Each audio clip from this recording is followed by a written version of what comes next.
Welcome, everybody. Hi, everybody.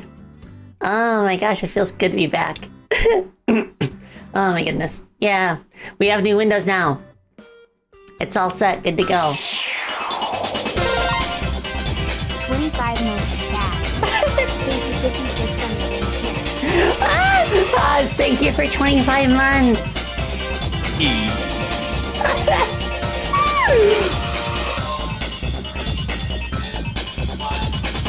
Let's go. I wish my room was festive, D-Birch. I could change it to night mode and then it would kind of look like I have Christmas lights up. Let me try that real quick.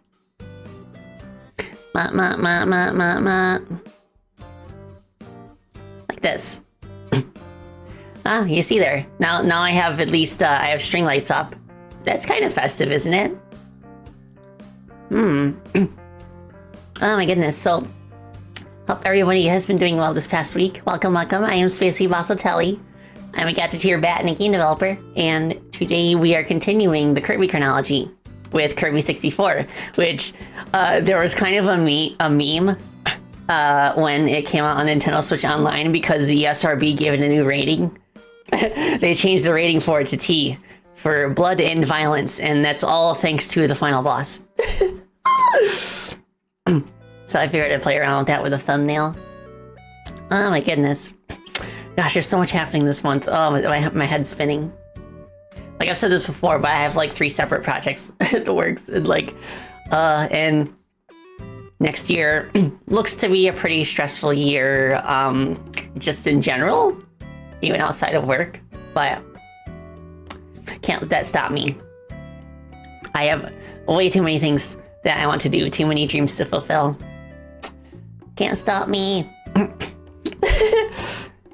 Yeah, I should play some more Doom sometime too. Mega Manuary is coming up next month too, so we can hop right back into the Mega Man games. I have a pretty good idea of what I want to start with regards to that. I'm thinking I could start with the Wily Wars. Play through the original 3 in Wily Wars and then Wily Tower, and then the fan-made sequel Wars, which only has Mega Man 4 right now, but it's still something. X7 playthrough. You just reminded me I haven't played X6 yet. Oh my goodness, it's gonna be a thing. But I'm thinking I'll play the modded version.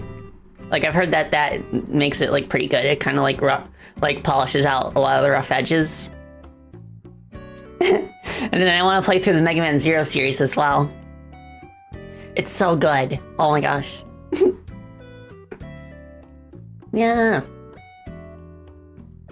Yeah, that's the main thing, and the main reason X6 is kind of, if like X6 is like it's not finished. That's the thing. It was Christmas rushed back in the day. So like for that reason, it almost kind of feels like a ROM hack of X5 rather than like an actual game on its own. But whatever. Yeah, base X6 is really rough. Yeah, X6 tweaks. That's the one I want to play.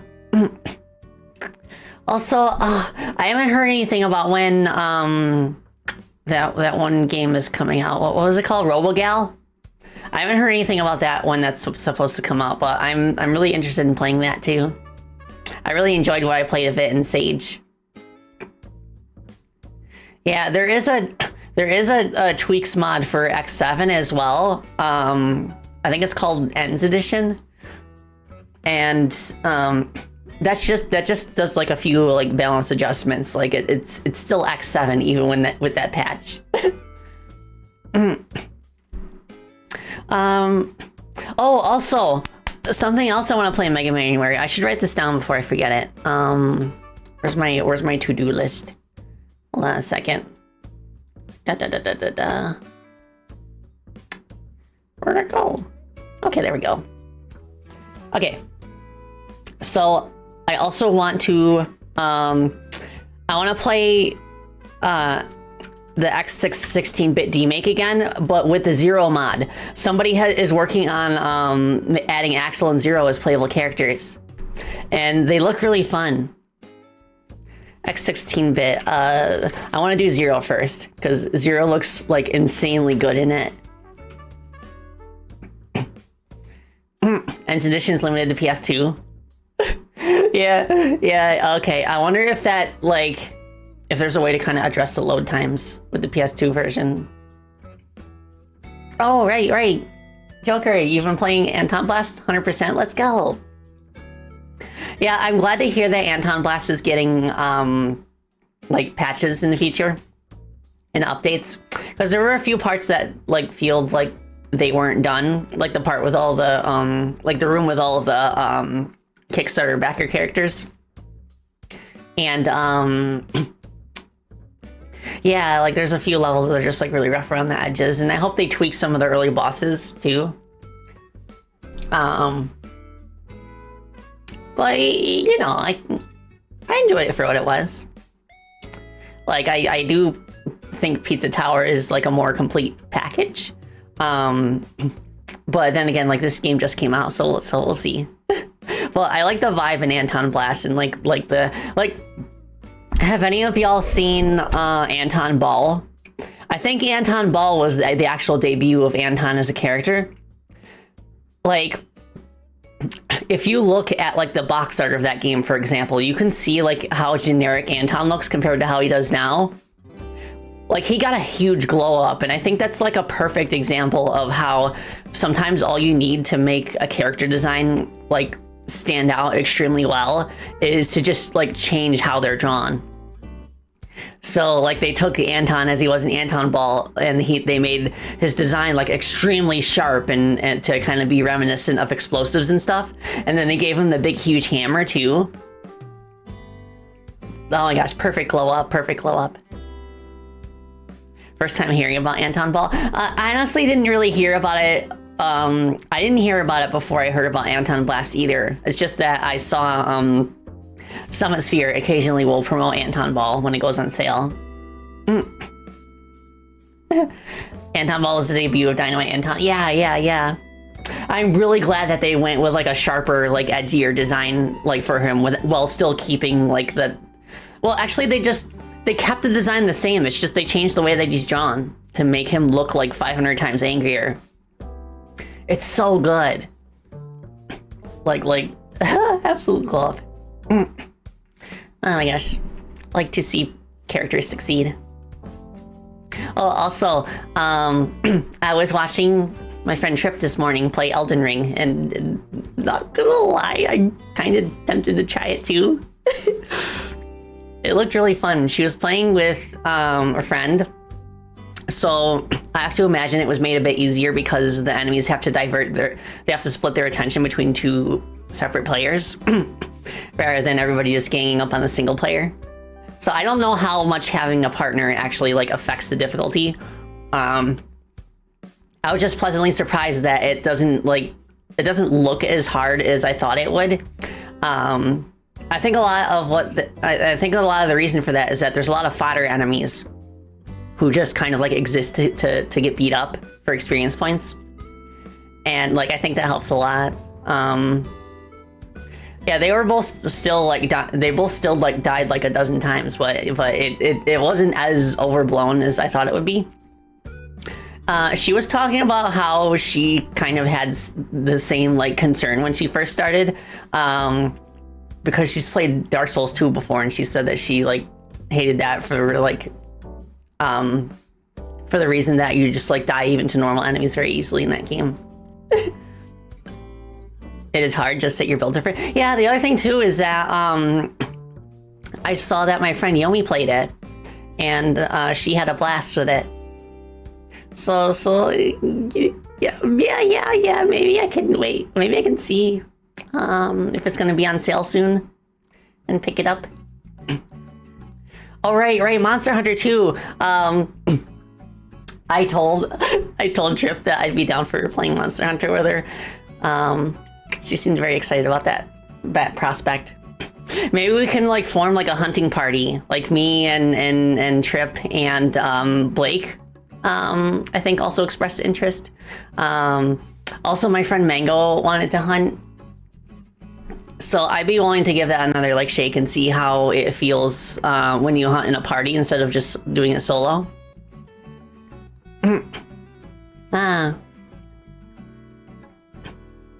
Iron Curtain. I don't think that'll be a problem because isn't there like a book series called Chrono Cross?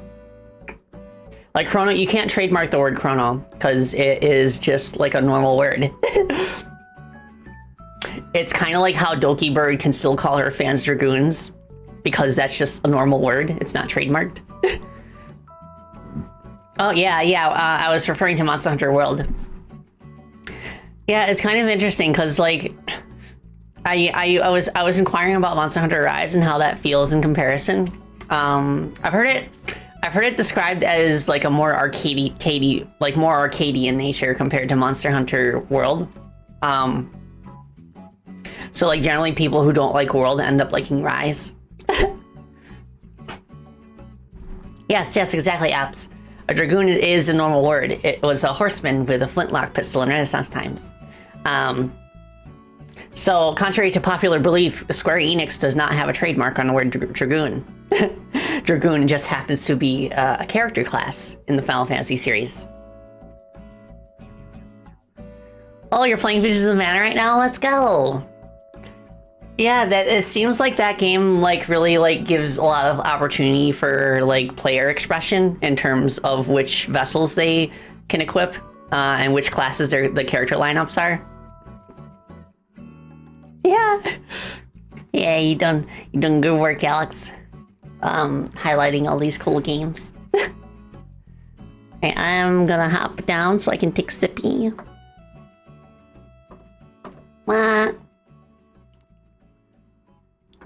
Okay. Gotta get up my footstool. I'm gonna take sippy. Yeah, I got Zertra. I got the both Rise and World on sale during the Halloween sale for $15 for both, which is kind of nuts. So if you hold out until like around the holiday times, because Steam's gotta have a holiday sale. They do every year. I have a feeling that they'll be on discount, be on a steep discount again. I think the reason they're being discounted so steeply is because Monster Hunter Wilds is coming out soon. So they want to get people hooked before they drop the shiny new game. Yeah, I'm still looking forward to the new Atelier game too. Yeah, holiday sale. Yeah, I bought a whole bunch of like books on ancient civilizations. They're super pretty. Like aesthetically, they look really cool on my bookshelf. But it's also cool to have them as visual references because they're packed with photographs of like ancient ruins and stuff, and like some of the artwork around each culture. It's a really interesting read. Yeah, I've been reading more Hakame Mikochi too. I'm almost done with the first volume. I have 3 volumes so far, but I've heard there's like 10 or something. But it's such a breezy read. I just have to get into like the manga mindset where I read right to left. Yeah. I'm a little too shy to actually follow through with it, but I'm kind of tempted to introduce Mama Spacey to Hakame Mikoshi because I feel like she might, like, if there's any chance of her reading manga, that seems like the kind that she would enjoy the most. Just slice of life stuff about girls living in nature. Did I write the story to Freedom Plan 2? Oh, thank you. I had help. A lot of the heavy lifting was done by Edwin Tiong, who is the voice of the Magister. But I did help write the script as well, and Dawn as well, and Andrew also contributed some lines. Yeah, it was a team effort. But definitely the one who did the most heavy lifting was my friend Edwin. Yeah. Yeah, I quite like how the story turned out. It's interesting to think about it from my current perspective.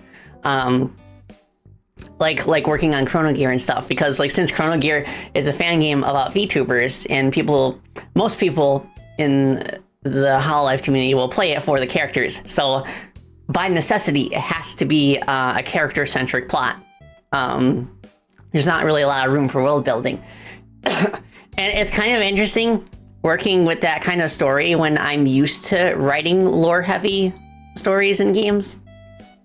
And it makes me wonder, coupled really interesting critique that I remember watching on YouTube about Freedom Planet 2's story. Like, it makes me wonder, what would a official Freedom Planet story feel like if it was mostly character focused? Or like the plot like actually took a back seat compared to the character interactions? I think it'd be pretty fun. Because a lot of fans play the Freedom Planet games for the cast. And that could also avoid the issue of the lore getting a little too like spaghetti and out of control. If we kind of like don't rock the boat too much in terms of like new revelations, which has been a recurring thing in Freedom Planet 1 and 2. Like the characters learn some profound thing about the world that shatters their core beliefs. But it might be interesting to have a Freedom Planet plot that is a bit more straightforward, you know? Like bad guy comes down, stop bad guy. That's all there is to it.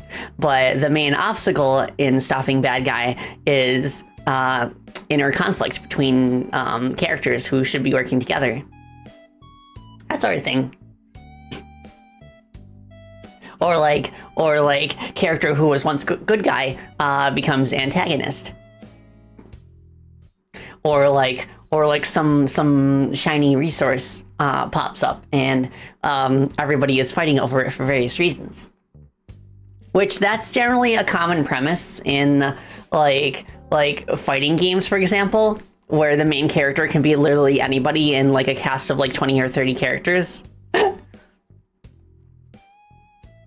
Oh, it's Stammer. Hello. Super villain Wheela. Oh, yeah, could you imagine? It'd be like the Battlesphere arc, but at like a much bigger scale. Because, Battlesphere is good fun. Friendly competition. Yeah, maybe it could continue, like the hanging plot threads and cliffhangers from Freedom Planet 2 about, like Murga and Cordelia, and why for some reason, I shouldn't say anything just in case people haven't played the game, but yeah, like the whole thing, like when you get the true ending, like that stinger at the end, like what the implications of that are and what really that's about. So I could see the next one maybe being like a little bit more of an interpersonal conflict. It would be tough to pull off in a series that is known for like big scale conflicts. It might also be fun to just kind of pivot to a completely different planet. Maybe one that is like the next target of Lord Brevin's empire. And then see how like a completely different like cast of characters and setting handles the threat of Lord Brevin. The planet of Batsa? It might also be fun to have a planet where the main citizens on the planet are like small creatures, like mice. Like mice and bugs and stuff. And to them, like Brevin and his like army are just like these enormous like titans and colossals that they have to kind of learn how to fight at a micro scale. Which makes me wonder why Brevin would be interested in a planet that is that small. They make humongous mechas. Oh, Pikmin. Maybe like it could also be the case where like the main invading force is also small. I don't know, like Freedom Planet Microcosm. A lava planet. The Awawa Star Belt. Home to many eons of mice.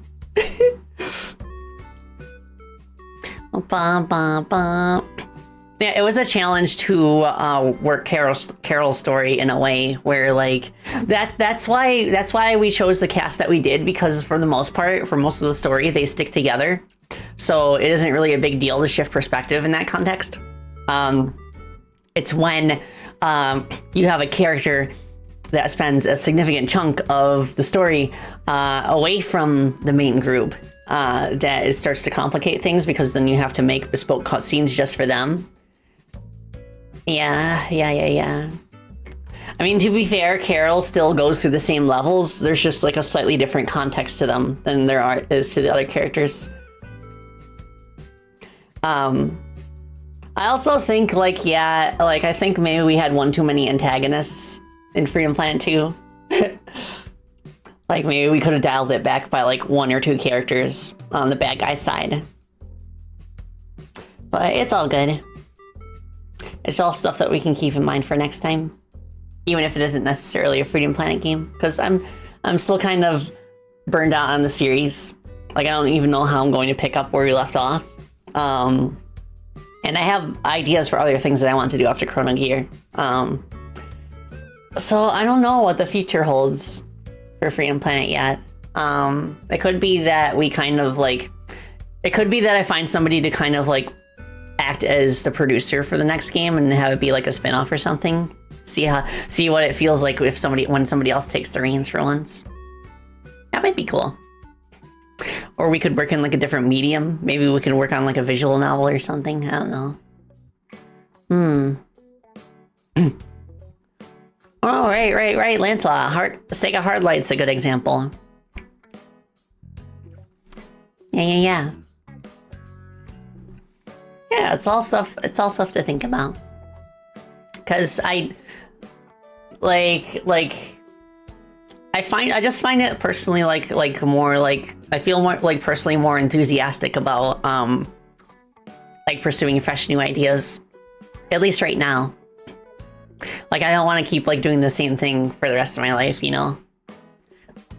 Well, I kind of do. Video games are my passion. Game design's my passion, but like I mean in terms of like the types of games, the types of stories. Yeah, we're playing Kirby today. After Chatty Batty, of course. Yeah, freshness is nice. I might feel like you never know. I might feel differently about all this after my current projects wrap up, and I just have time to just like relax and have a vacation for a few months. Yeah, you gotta prevent creative block. I'm very glad that I kind of like detoured from the series to work on Chrono Gear, because one of the most valuable things I have learned working on this game is that I am still capable of producing a game in a decent amount of time. It's just that Freedom Planet 2 just like took on like unusually long. But like it's looking like Chrono Gear is going to be done like in under 2 years total. So I'm really happy about that. And it'll be interesting to see how it's received with that much dev time put into it. Producing at breakneck speed. Yeah. I'm so happy. Like the other thing too is that like we have a much more even spread of programmers this time around, which I think makes a significant difference.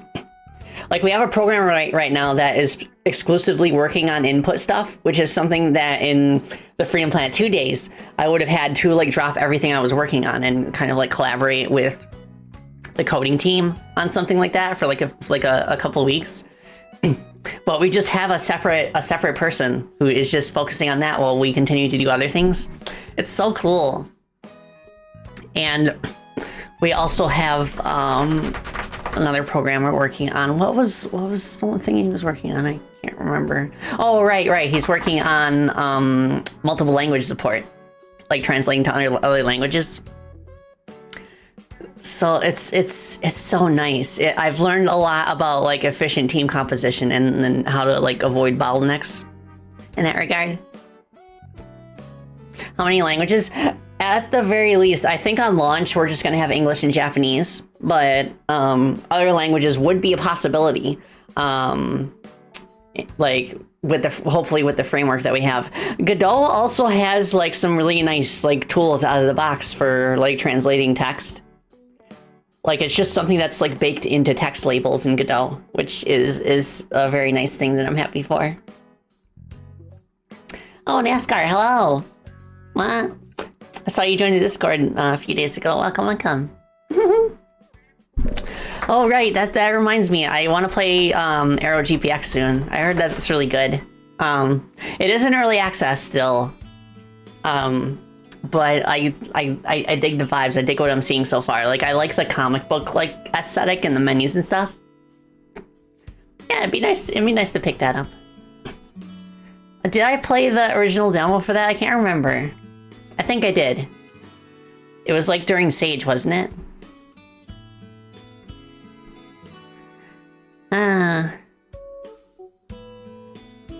Oh yeah, translation is just like a whole other kettle of fish on its own. So I do not blame most like solo devs for kind of putting it to the wayside until the base game's done.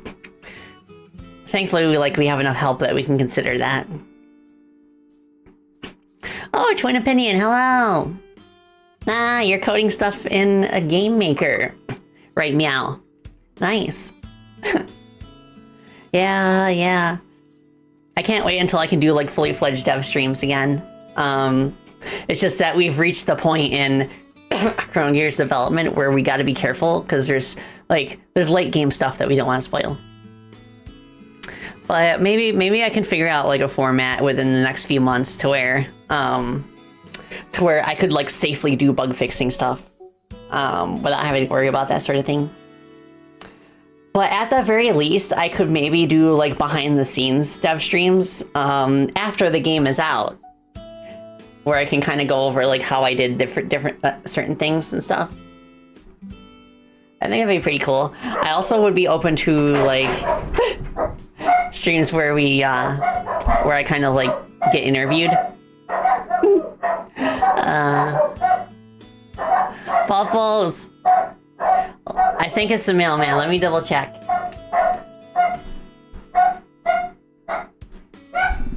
Yes. I ordered a new poster.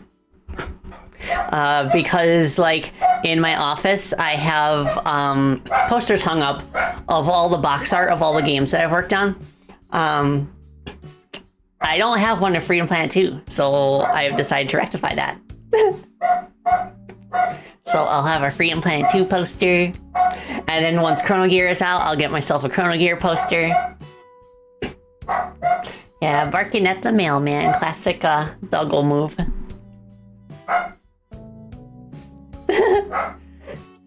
Oh right, Ferris, yeah, the water wave.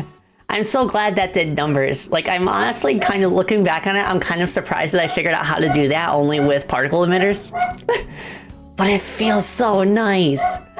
Once you get like a good handle on how to analyze like videos of stuff that you want to recreate in a game, like I looked at like videos and animated GIFs of like water waves as a reference, and then I kind of just like paid attention to like the way that the colors were flowing, and I was like, how could I replicate this?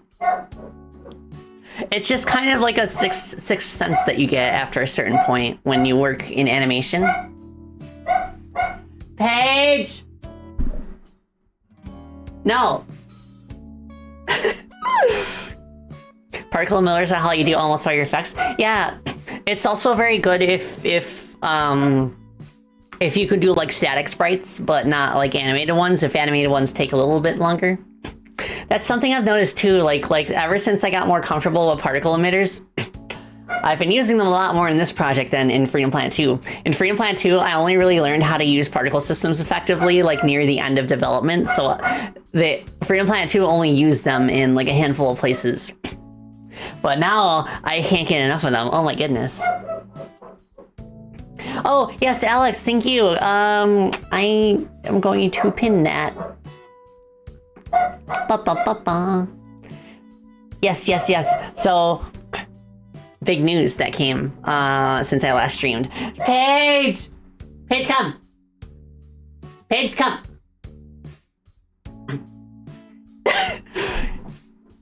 she's doing the thing now again where she's barking very lowly, and she's gonna gradually raise the volume of her barks to see what she can get away with. That I keep saying this, but that's such complex behavior. It still surprises me. But like, yeah. Like last week, we finally officially announced that we have collabed with Limited Run Games on a physical release of Freedom Planet 2, which is something that I have been wishing for ever since the game came out a few years ago. Oh my gosh, yeah, it's finally here. I'm happy. Yeah, like I'm kind of surprised. Like like our publishers at Axie and I, we did look around to see at what exactly our options were. And Limited Run actually gave like the best like income split. So that's pretty cool. And plus we have a history of working with them. Like they also did the boxed version of Freedom Planet 1.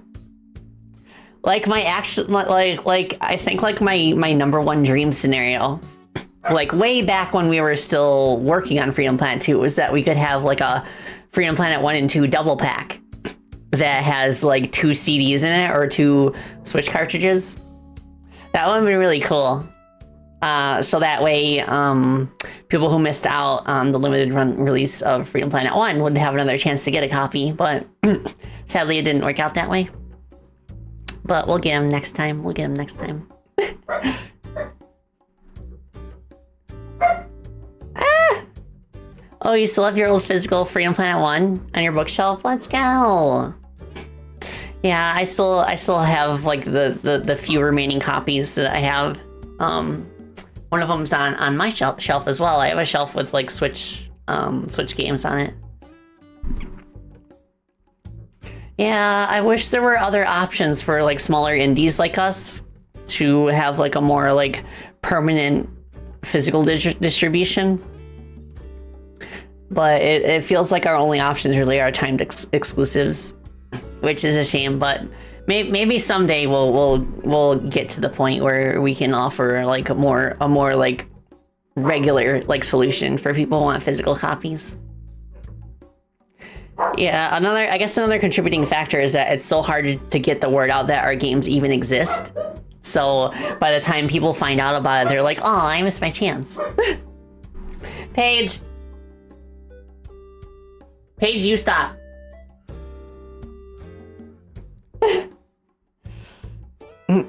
That's why you talk about them all the time. Oh, thank you. I appreciate that, Alex. Right, I have been standing for the past 40 minutes, so I'm gonna go back into sitting mode. And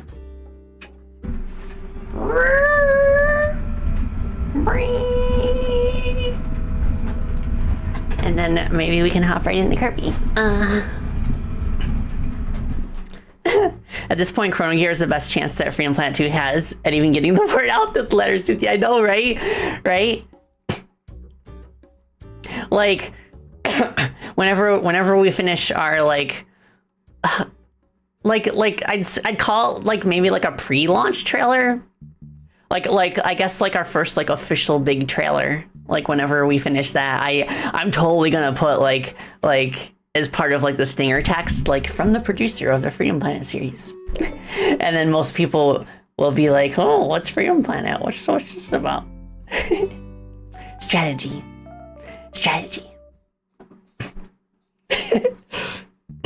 Someone's gonna mod Lilac in the Chrono Gear. I would not be surprised if character mods are a thing. I don't know how easy it is to make mods for Godot games. I'd imagine it should be relatively straightforward as long as somebody puts in the time to make like a framework for it. Chrono Gear gonna be released on Steam.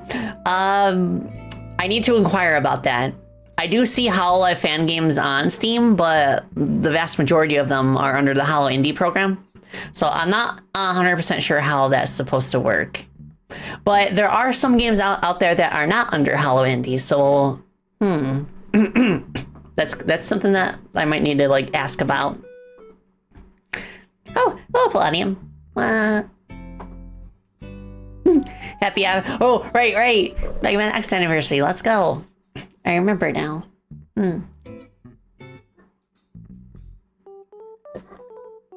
Oh, it's funny you mentioned that, Eps. Yeah, I did. I did draw a sprite of Cat Crony. She looks good as a cat. Like, really good. It's at the point almost where, like, maybe as like a post-release thing, if like there's enough demand, maybe I could do like a Cat Crony like conversion. Then again, we kind of said the same thing about Grapple Force Rena having like a version of Rena that's a squirrel, but that ended up falling through. But it's still fun to think about that sort of thing. Yeah, that's what I think too, Bandit. I think it should be okay.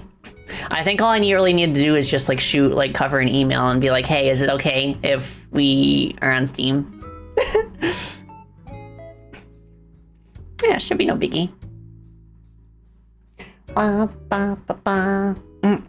Yeah, I remember Squirrena. It was so cool of Tyson Tan to just like design a squirrel version of Rena like that.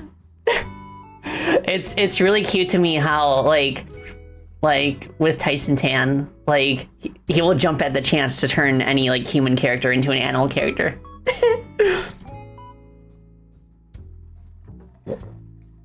I hope he's doing well. It's been a long time since I personally talked to him.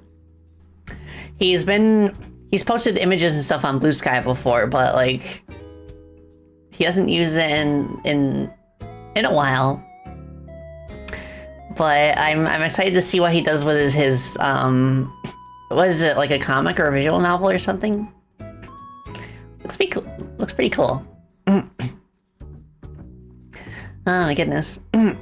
Oh yeah, and I like his interpretation of Cassie as well. I'm still really excited for Starbuster. It does unfortunately feel like a project that is like very much going to take a while, like Freedom Planet 2. But when it does come out, you can almost think of it like Starbuster has Freedom Planet DNA because Proto helped me with coding for Freedom Planet 2. Actually, I think it would be more accurate to say that Freedom Planet 2 has Starbuster DNA. Proto's just currently busy with other stuff. Yeah, I kind of figured, but it'll come out when it comes out. It's one of those games, you know, like everybody's dunking on Hollow Knight Silksong right now because they're like taking like, I don't know, like 7 or 8 years so far. There's still nothing. That's like the big like copium indie project that like nobody knows when it's gonna come out. But that's the exact thing that I want to avoid from now on, because like if I can only make games, if I can only work on like 7-year projects, 8-year projects, then I only have a few games left in me before I retire, which I know I want to make lots more games.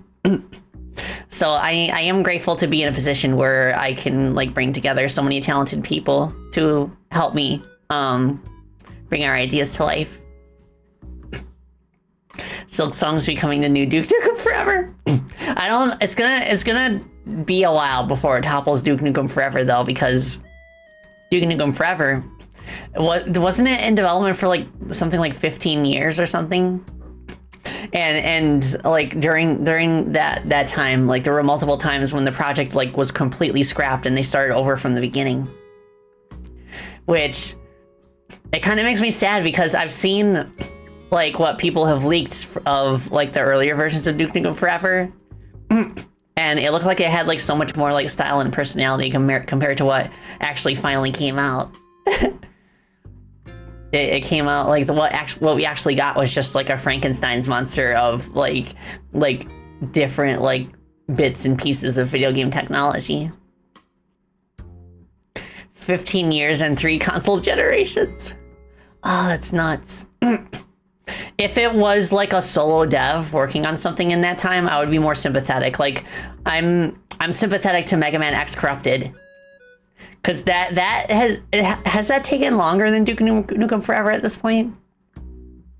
But the dev is still meticulously working on it, and it looks really good.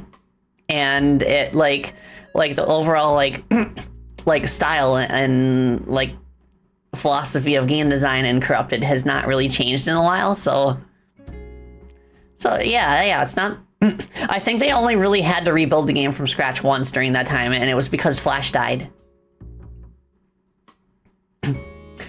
Devs keep adding extra stuff. That I kind of get that impression too, Palladium, and it kind of upsets me because, like, the gameplay footage that I've seen of the levels that are finished, like, they're packed with so much stuff. You can tell that this game took a very, very long time to put together because of how, like, gimmick dense the levels are.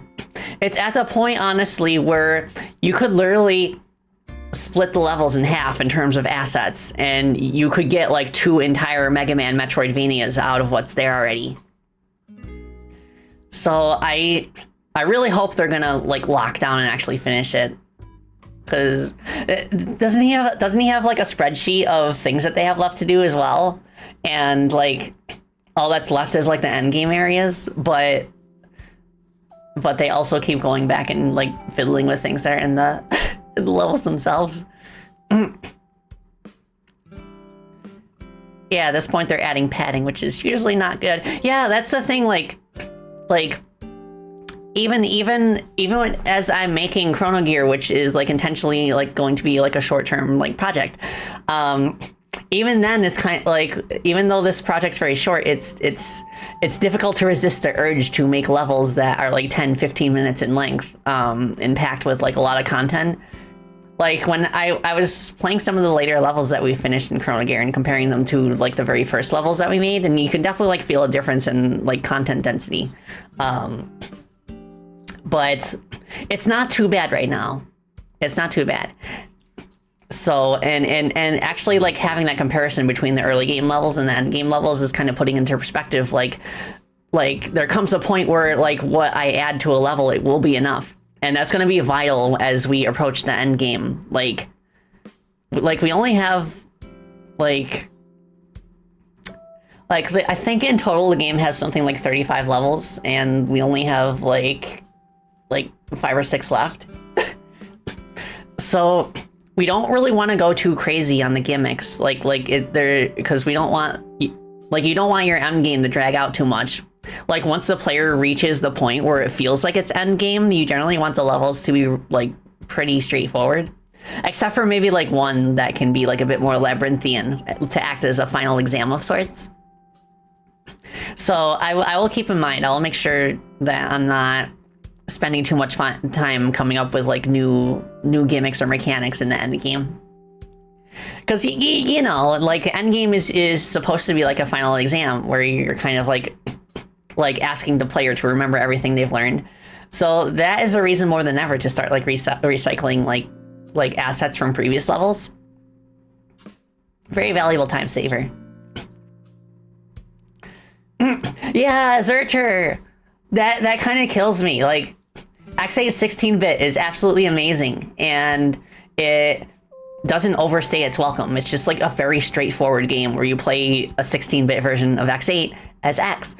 And the dev had like a similar like a similar philosophy as I do at Chrono Gear, where like he didn't really want to take that much time working on it. So he knew exactly what he wanted to do, like right out of the gate, and only took him like what, like a year and a half to finish it. And I have a feeling that game will like in retrospect will stack up to Corrupted like pretty decently. I don't think it will like be as good as Corrupted, but it will still like hold like a special place in the Mega Man fan game community. And like I can imagine a situation where like if we were doing like number ratings, like X8 16-bit would be like 8 out of 10, 9 out of 10, and Corrupted would be like 9 out of 10. Which when you compare their development lengths, like you kind of see the conundrum there. Like, why would you spend 15 years to make a 9 out of 10 game when you can spend 1 year making an 8 out of 10 game that kind of captures like, you know, like a similar vibe, I guess. but I don't mean to like rag on Corrupted too much. I just like because I do admire the perseverance. He had other projects to get to. Yeah, that makes sense. And I kind of like how he kind of like left things open enough to where people could insert like character mods. Like I've said like a few minutes before, like around, I think I said like around like 20 minutes ago that I wanted to play the Zero mod for X8 16-bit. It looks really fun. Yeah, I do want to play base X8 at some point as well, because I do. It will be interesting to like compare and contrast. It has been recommended to me that I play base X8 because they are fundamentally different games. I can see that.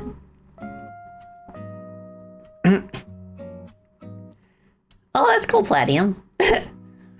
Yeah, why not? Yeah, you never know. Like even with like, especially with like shorter game projects, it can leave players like wanting to make their own creations because like there's so much like room to play around in, you know?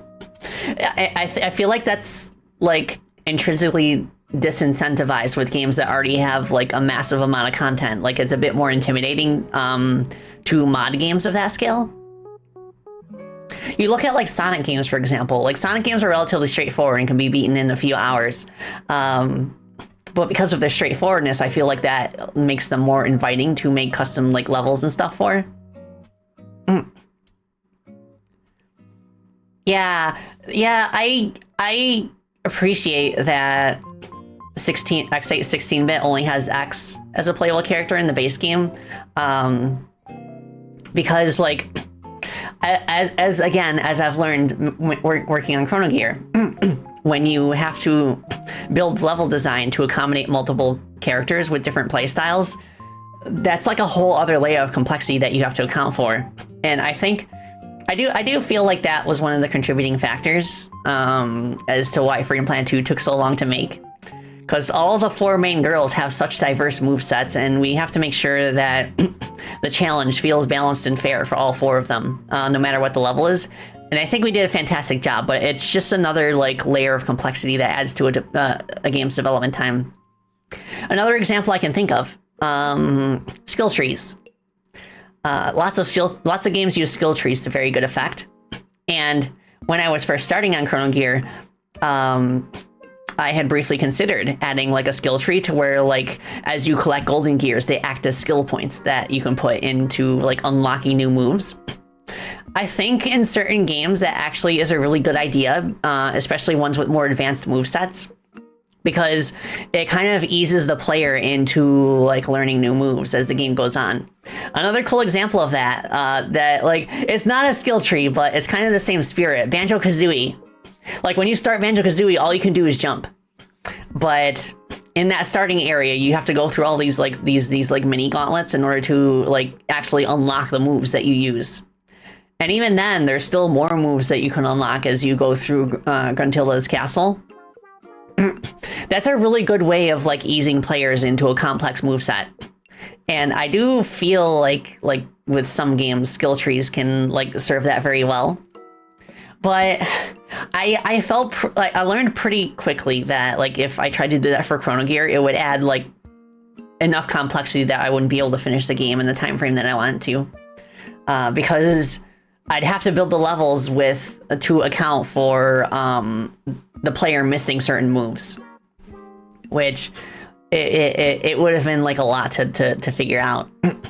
So eventually we did settle on just like Crony has the moveset that she's going to have with her for the rest of the game. And like anything that she gets is just something that augments what she already has. And it would be based on the level that you're playing. The original Rayman, at the start you can only walk. Oh, that's really interesting. I haven't played any Rayman games, so that's interesting to learn.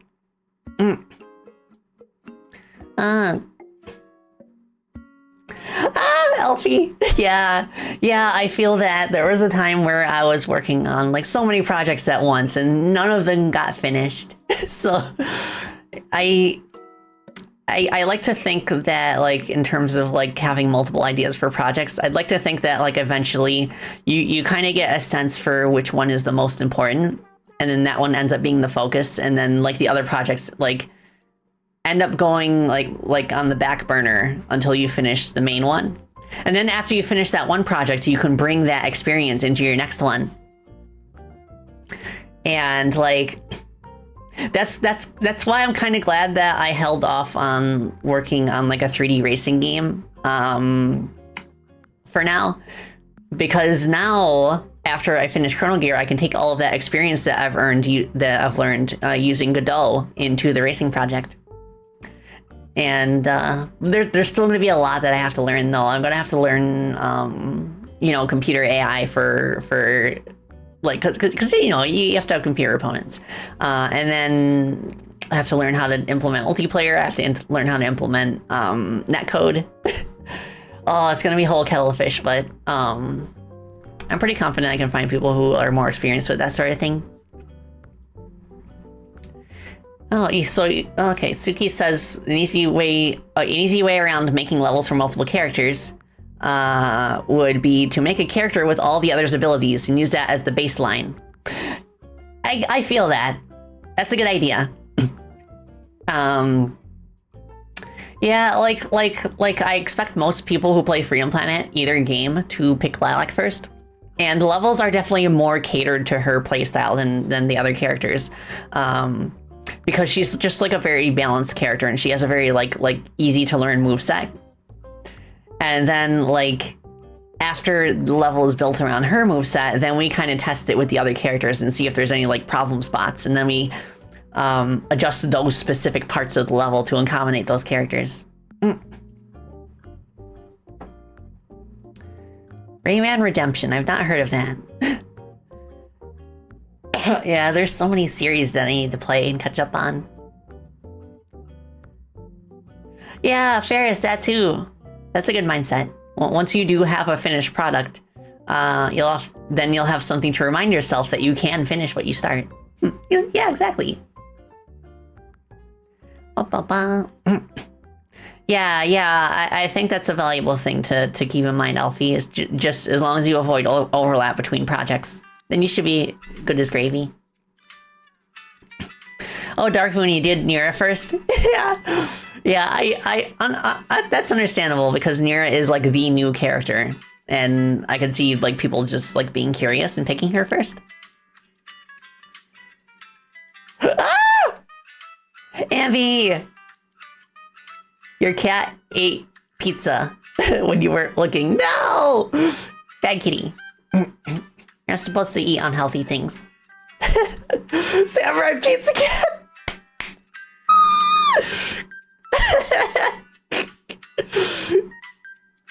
Oh, so naughty. That reminds me of the time when I was growing up. My older brother brought home an alley cat. Like, literally brought home an alley cat. He was orange with white spots. My brother named him King. And he would, like, if we ever, like, left, like, cans, like empty cans of soup or like SpaghettiOs on the counter, he would literally jump on the counter, stick his paws deep down inside the can, and then like scoop the sauce out and lick his paws. Oh my gosh. That cat would do anything for food scraps. He was a very naughty cat. Suffice to say, Papa Spacey was thrilled after my older brother graduated from high school and moved into an apartment with some friends, and then brought King with him.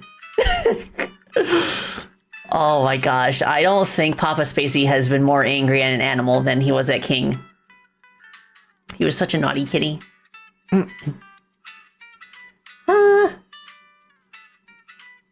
Oh yeah, that too, Suki. That's something that I've noticed with like modern Doom level design, is that a lot of map makers will design their levels so that they are perfectly beatable if you're just starting with a pistol. Whereas like the convention for most players is that they're just gonna like have like the loadout that they had when they ended the previous level. I like that. I like that people are catering to pistol starts, because it means that you're never truly screwed. In situations where you die and you have to like lose all of your equipment for some reason. And that's also good balancing for like multiplayer co-op. Because if I'm not mistaken, like when you're playing co-op, you all have to share the weapons and ammo that are in the level. And if it's balanced around Pistol Star, that means there's generally enough to go around to where like everybody can work together and beat it. The Pizza Kitty has been appeased with scraps of crust. I've heard that like crust and dough isn't really that good of a thing to feed to pets either. But like for most things, like if you just give them little tiny pieces, it shouldn't hurt. But if it's a staple part of their diet, then it becomes a problem.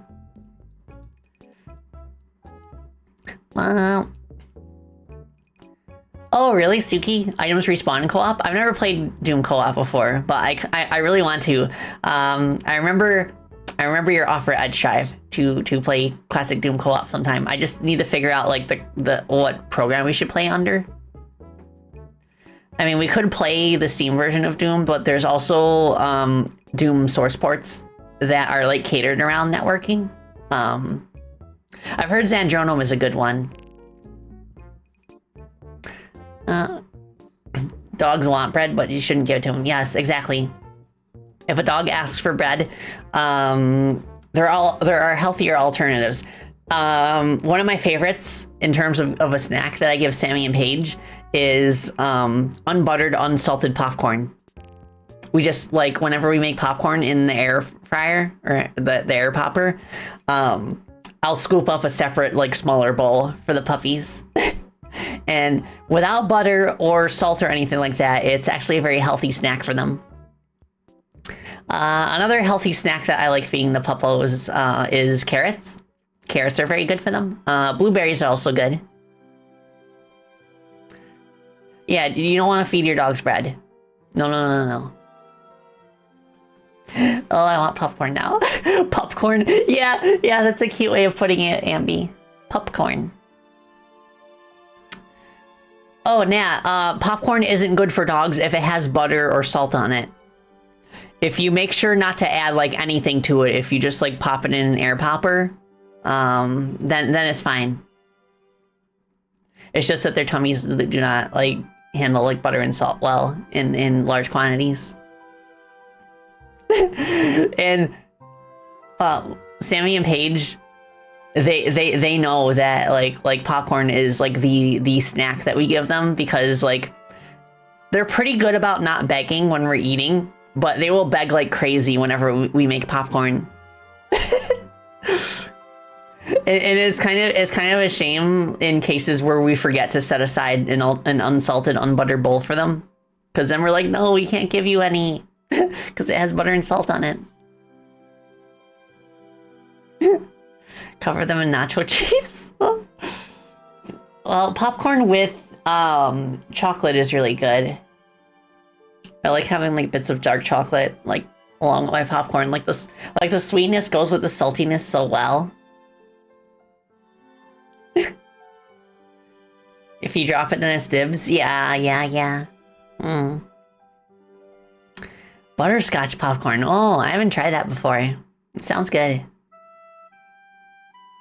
I can't remember if I've tried caramel popcorn before. What was that like? What was that old-timey like it was like old-timey popcorn in like a box? Was it Cracker Barrel? And I think it was like caramel popcorn or something. Right, Cracker Barrel.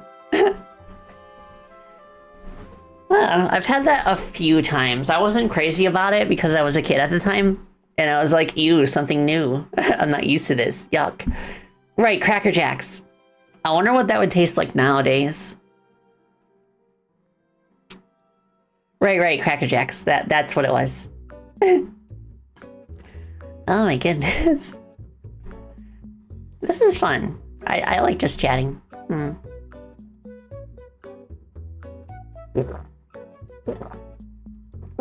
The big round tin of assorted popcorn? Oh, I've seen that before. I don't think I've actually had it myself though.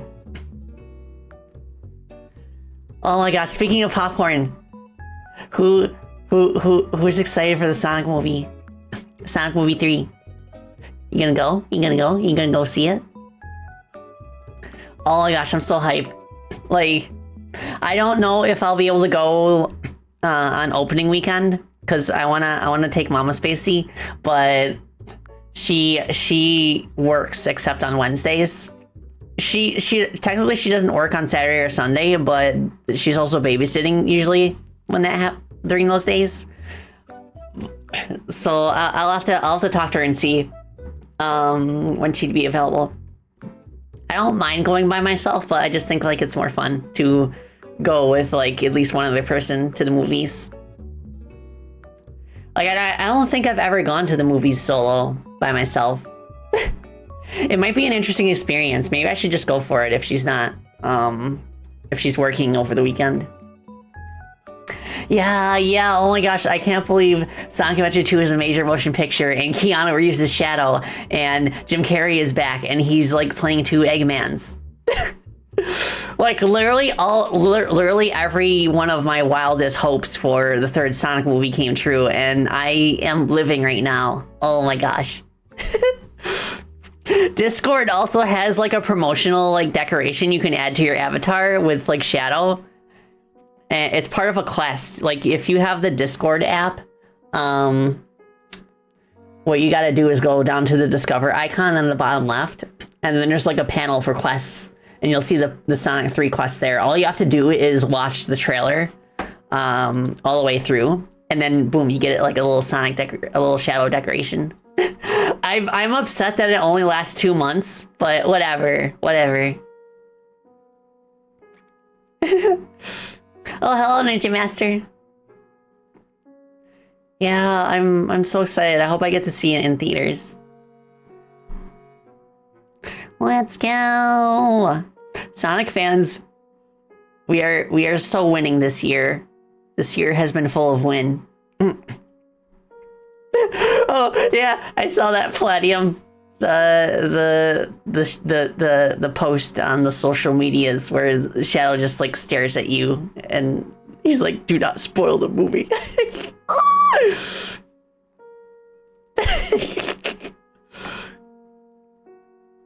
Yeah, two Eggmans. Robotnik. Like, at least from the trailer footage, like it looks like Jim Carrey's just having the time of his life. Like, I remember, like, there was talk that he was kind of, like, wavering on whether or not he wanted to reprise the role for the third movie, so that's why they kind of left his fate at the end of Sonic 2 ambiguous. But, like, I think what's really, like, hooking Jim Carrey to this role is that, like, Robotnik is portrayed, like, completely differently between each movie. Like, of all the characters in the Sonic movies, he goes through the most character development. And now Jim Carrey is saying that, like, it's a possibility that he could reprise his role in some of the other movies he's acted in, like The Grinch, for example. Although he said for The Grinch specifically, he would reprise his role if it was mocap. Like, he doesn't want to do, like the costuming and makeup anymore. Oh, right. Dapperling's debuting, right? That's on the 20th, right? Or the 19th? I can't remember. It's either 19th or 20th, I think. And those are days that we're streaming, so we can actually raid into her if we're lucky. If the times align just right. Oh my gosh. I kind of wonder if it's on Friday, that's usually an art stream, maybe we could do a watch along and then raid in after we've been watching for a little bit. Depending on what time it is. Okay, it is Friday.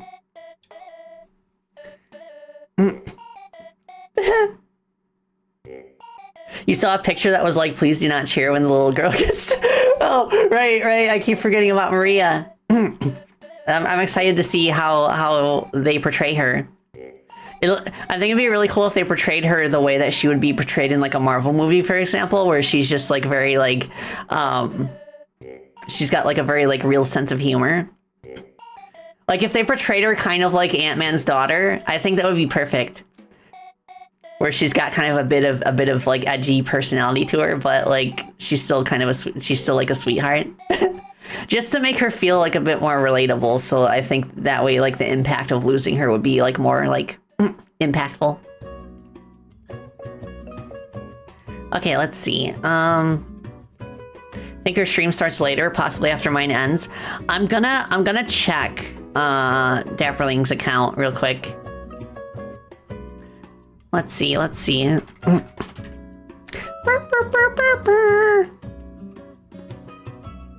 right, so it is Friday, the 20th of December, 6 p.m. Eastern. So it is an hour after I usually end. If we can hold out for another hour than usual, then we can raid into her.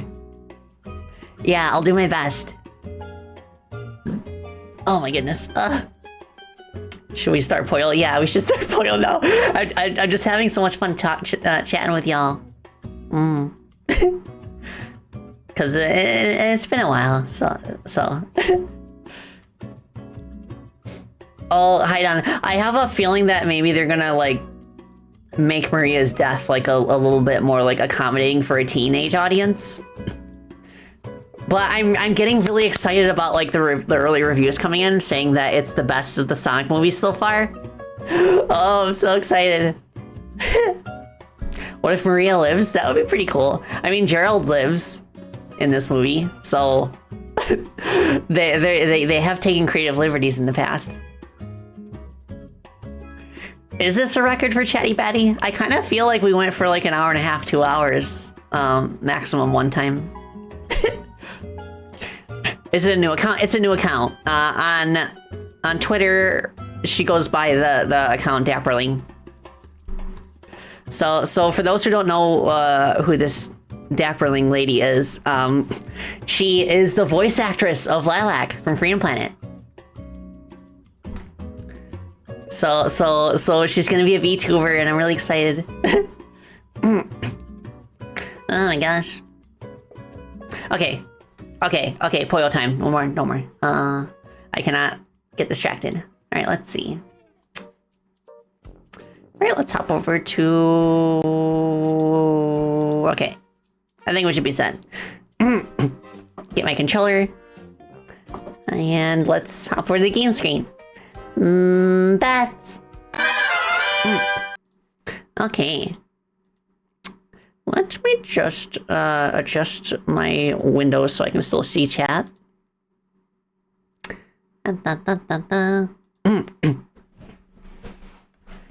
Nintendo 64.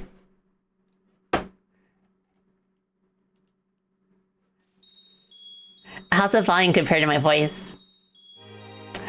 Oh, it's like a heart planet with fairies on it. This is very Ashley coded. It's a fairyland. No, fairyland. I'll save you, Ambient Elfie. This is doing a pretty good job of explaining the story without text. The fairy's like, go get help. Ah! Run! Run! Oh, the crystal vessel has cracked. Oh, okay, she's gonna be fine. She landed in a pop star. All right.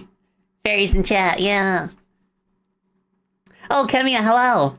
Volume sounds good? Okay, good to know. I like how they kind of weave like the crystal theming into the instruments that they use in the music too. All right, so it looks like my analog stick doesn't work with the menu, but the D-pad does.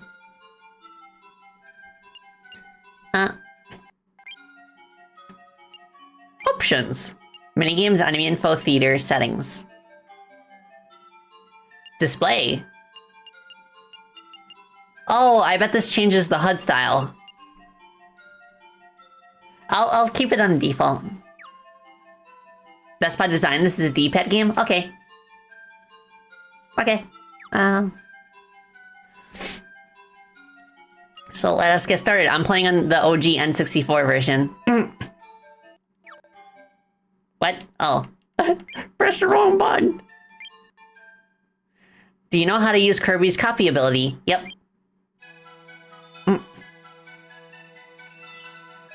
Oh, she landed right on Kirby's head. Boyle? Oh.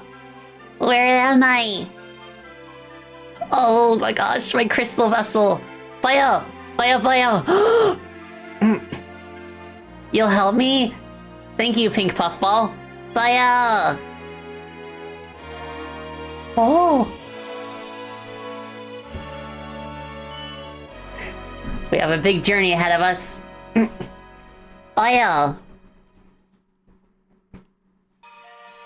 Yeah, was Sakurai involved with this one? I don't know. This is my first time playing. Level 1, pop star. Okay.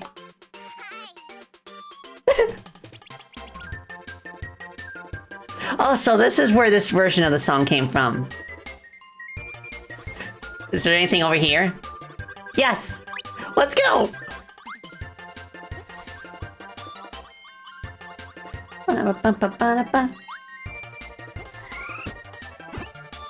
Yummy. Yummy.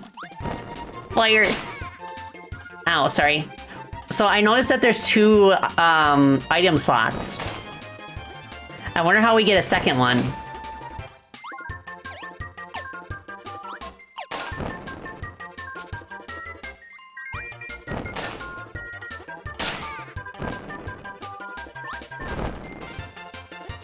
Da, da, da, da. Probably should have done the tutorial. Oh, okay. Whap. Try pressing other buttons. Whoa! Okay. See, when the tutorial said if we know how to use the copy abilities, I assumed it worked the same as before.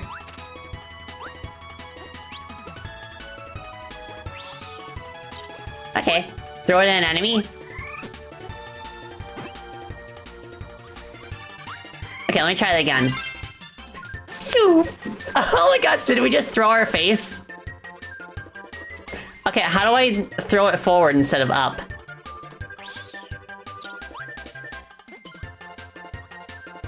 B will throw it straight ahead. Oh, okay, thank you. Oh! Let's go! Oh my gosh, we got a sword! Oh, this is so cool!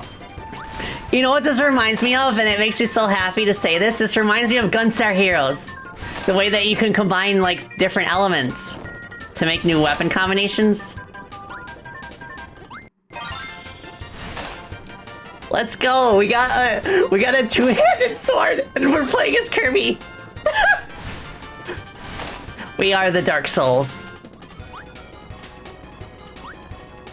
We can't double jump anymore with the sword though.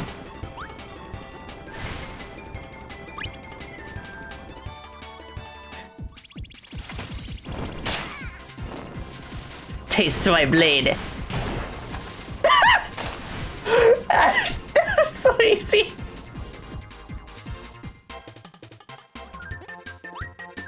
Electric ice is the best combo.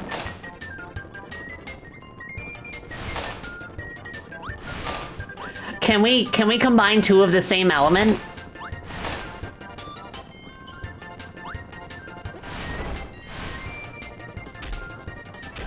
Phew! Okay, that can be killed. Whoops. Okay, right. I keep forgetting.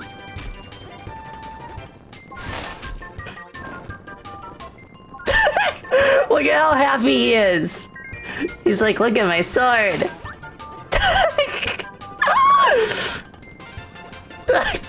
That smile is just unnervingly unwavering.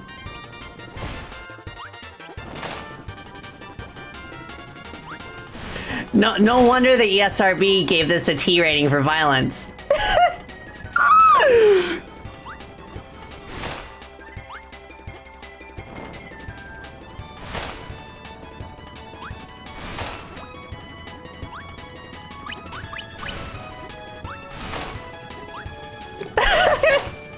Experiment, glowing 1000-degree knife versus entire army. Oh, I wonder if bomb is an element. Wildy, don't touch that.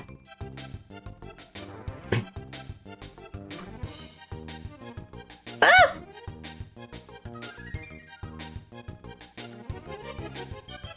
Uh-oh. Ah! Kirby. Fly out. Ah! I will save you by slicing you in half with my flame sword. Wait, I don't even need to swing it to damage him. All I have to do is touch him. This sword is so overpowered.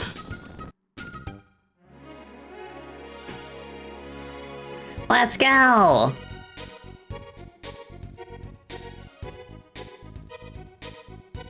The flames of disaster. I saved you, Wildy. Oh, okay.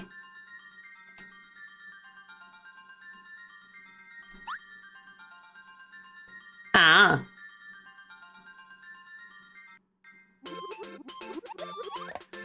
We'll get him next time.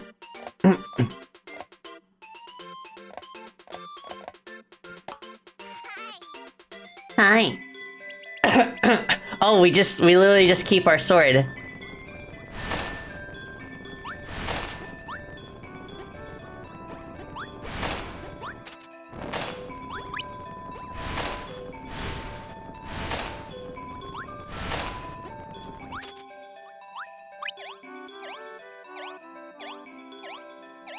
Nice.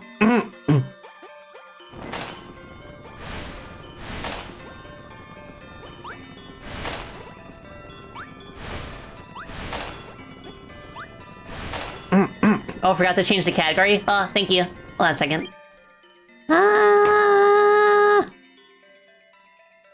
Where'd you go? Where'd you go? Okay. Kirby 64. Okay. Alright, should be set.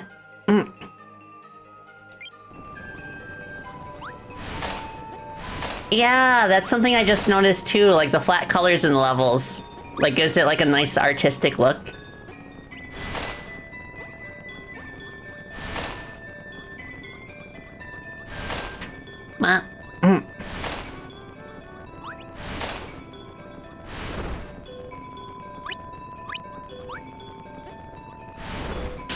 Ow. It's okay, there's sandwich.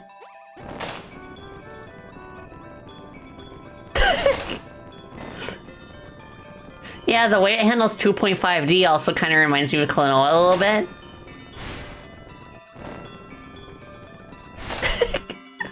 He looks so happy to be holding a weapon of death. Oh my gosh! Come on! It literally just goes through walls.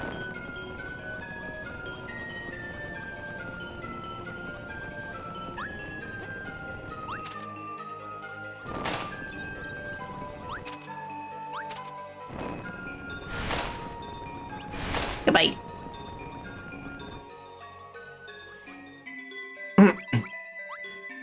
Sure thing, Wildy. Look at the swagger in his walk, too. He's like, oh yeah, I own this place.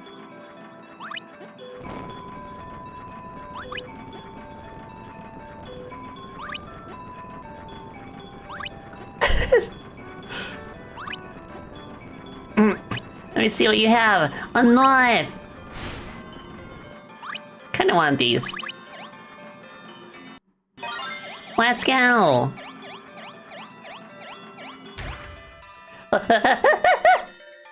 Dang it. Do I keep the crystal I collected?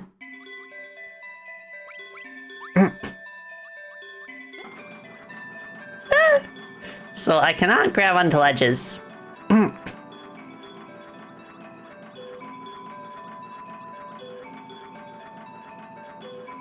I think I still have it.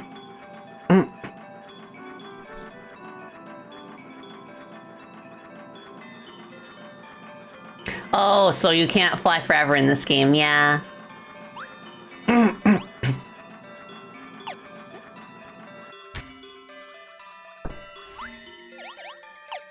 Okay, I can't suck in the air. Oops. Oh, great.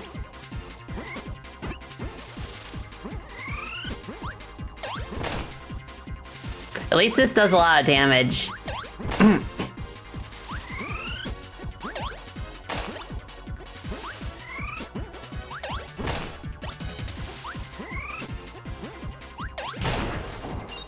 Oh, okay. Oh, so the fairy just follows us everywhere. And handles collecting the crystals. When I replay this level, I should try Rock and Cutter. Okay. Shoot. Well, looky here. Uh-oh. Next boss. Fire!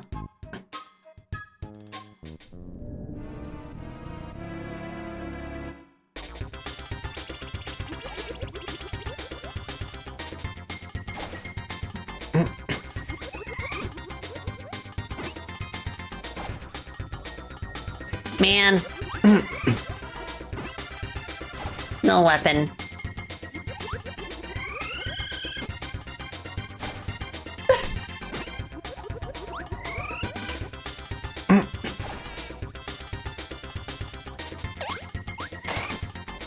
What is this, dubious food?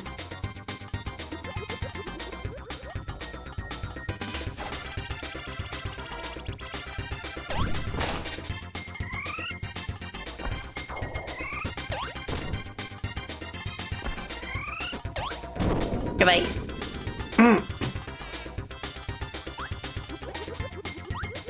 Yummy, hi! Hope you're doing well.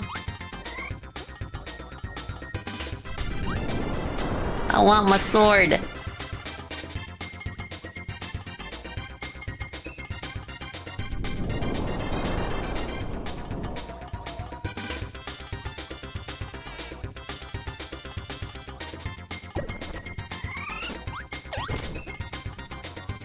At least it does literally half his life.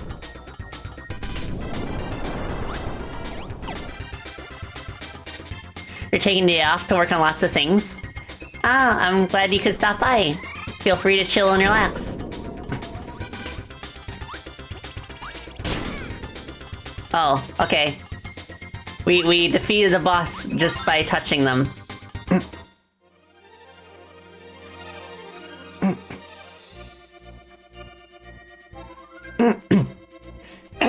I feel like this game reinforces something that I've been feeling in the past few Kirby games that I've played, where it's not nearly as fun playing weaponless as it is playing with a power. Like, yeah, this game kind of mitigates it by making it so that, like, swallowing stuff and spitting it out just does more damage. But it's not nearly as cool as like swinging like a giant flaming sword at enemies.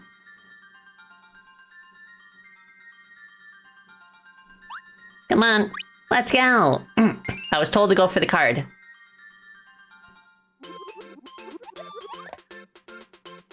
Okay. Power-ups only get better from here. Let's go.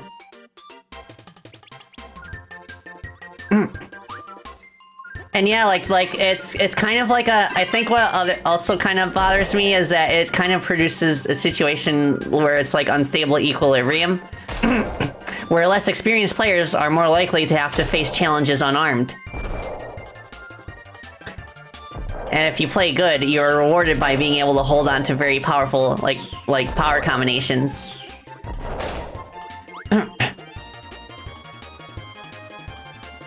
Okay, let's see what Bomb and Fire does.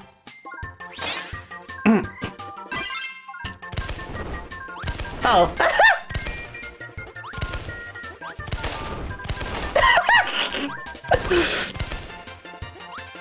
Oh my gosh.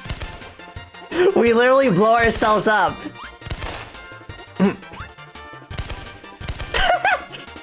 Oh, yeah. Baby, you're a firework. Come on, let's go. Lose first.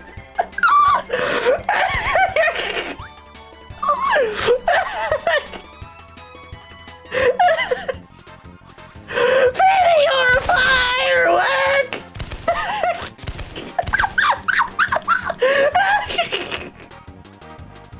Oh, wait, I can run. Okay, I see now.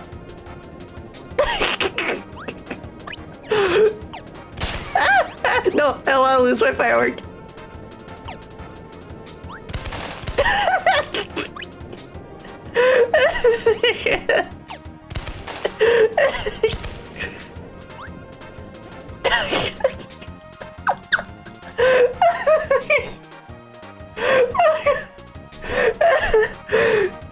Oh gosh, I'm crying.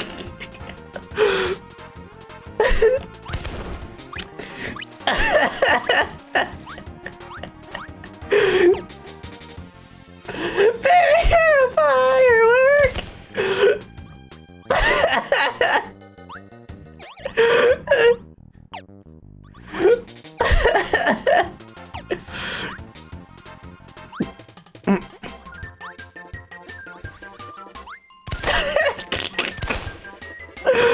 This is so silly.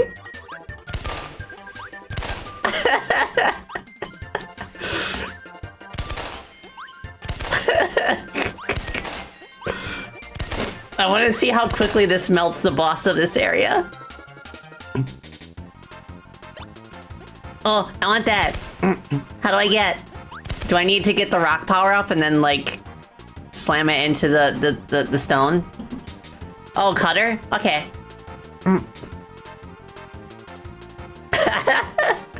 Yeah, Mom said I could do anything, so I became a firework. Okay. Hold on a second, I had to blow my nose with tissues. Okay, so the blocks are color-coded. Okay.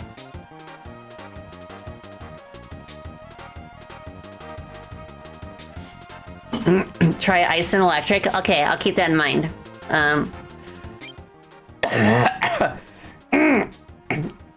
Proceeded.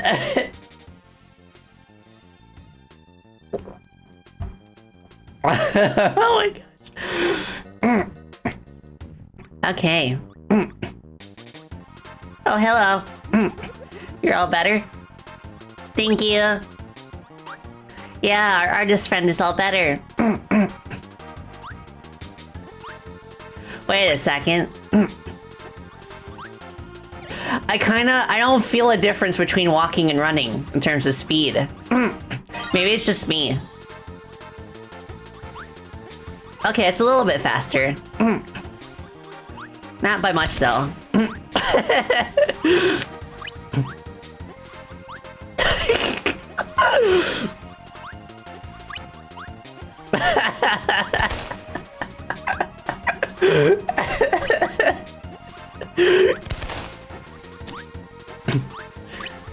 This kind of reminds me of how, like, in Breath of the Wild, when you use the remote bombs to blow Link up and send him flying in the air. The way that he spins sometimes when you do that.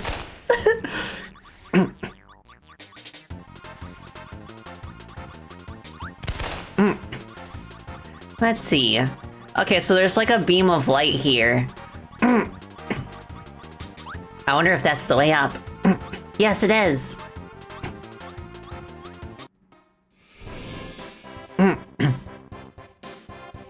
Oh, it's King Deity. No, don't touch it. We need those crystals to fight off the darkness.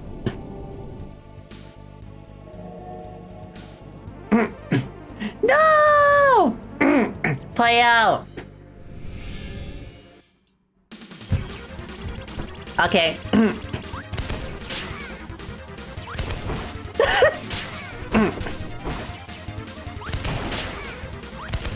Goodbye. Oh. This is like a throwback to Kirby's Dream Land 3. Okay, goodbye.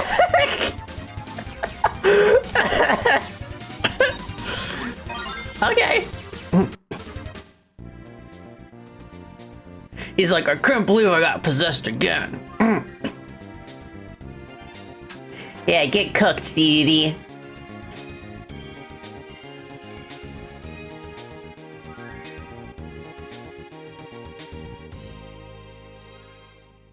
Get back here. Okay, let's see. Oh, cool. He's munching on drumsticks. Okay, let's see. Let's go. Yeah, everybody that we've saved ends up being on that screen. So, is there a cutter in here? If not, I can go back to level 1 and get the one that I missed.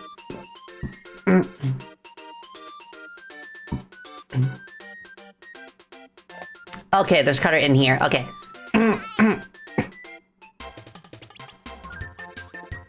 How do I drop my power?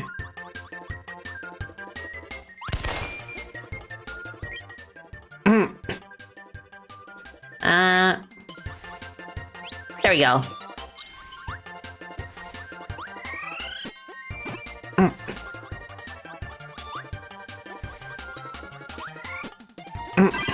Let's try bomb cutter.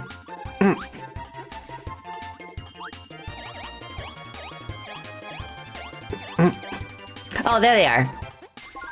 Okay, so... No! No, okay, I want bomb.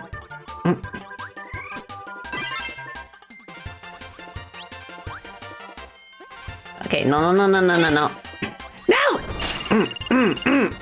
Let me swallow him first. No!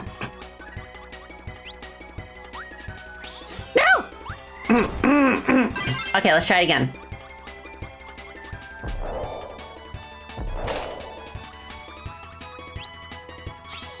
There we go. Well, that's neat. Oh, okay. So we kind of embed them into walls and blow them up. Oh, bomb cutter won't do. Okay, yeah, it doesn't go below us.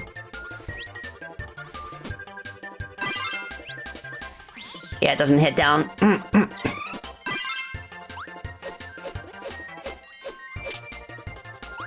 Okay. Maybe that. Double cutter? Okay.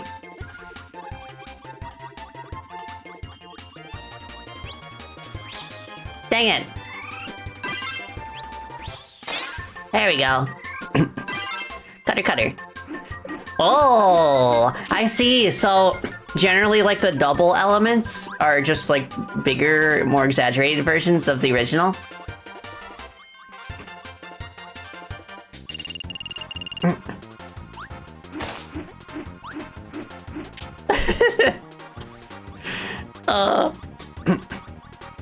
Fire and bomb is my favorite so far just because of how funny it is. But I also really like the flame sword. Like, flame sword is objectively a very awesome one. No!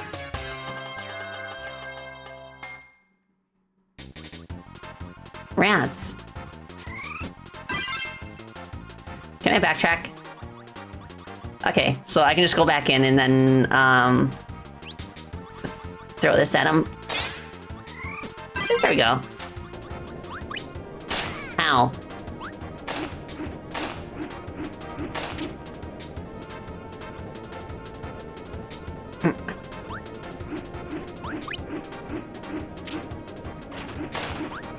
I like how we just have no face until we get the cutter back.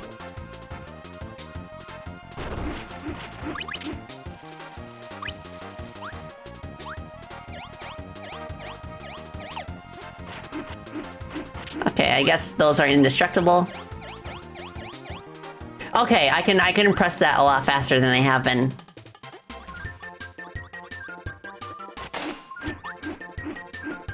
When he has no face, how the fact that he's so flat kind of reminds me of Cool Spot.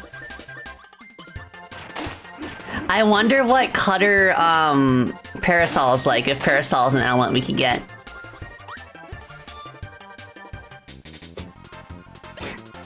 Okay, let's go! So now I can just back out and I'll have the crystal, right?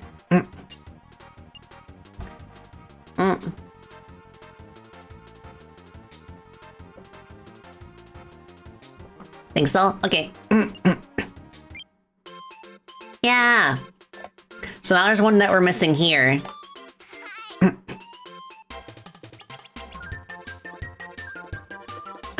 I love the swagger in his normal walk. Okay.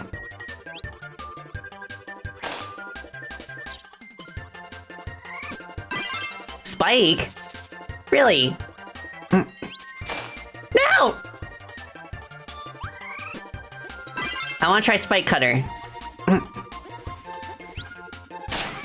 No! Okay, that's fine. Oh, cool! Spark and Sword? Okay, I need to find an enemy that gives Spark.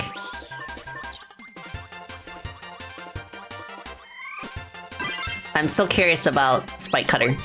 No!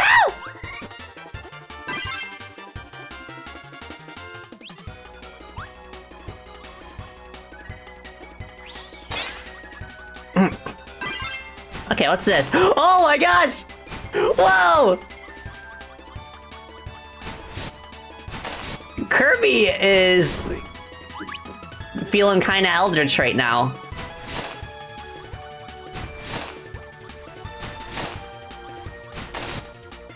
I see why people really like this Kirby game.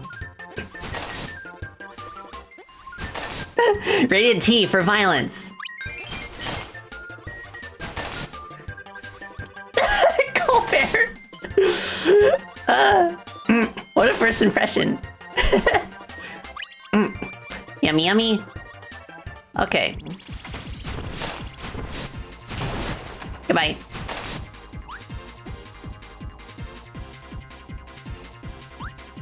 Okay, where is this crystal?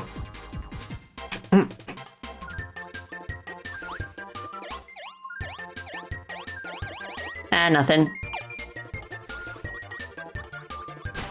Oh, and in the second level, there's one? Okay. I'm guessing Spark has a lot of interesting combinations.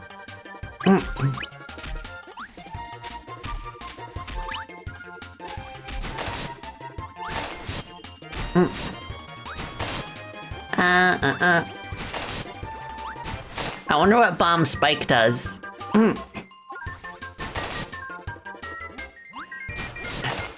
Like, how many elements are there? And when you can consider that all the elements that they combine with, there's gotta be like, I don't know, like 50 different power-ups or something.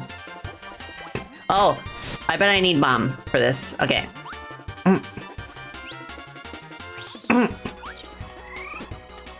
Firebomb again?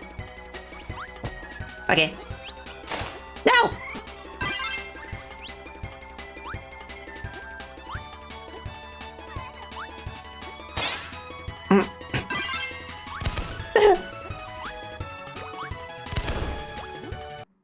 Let's go!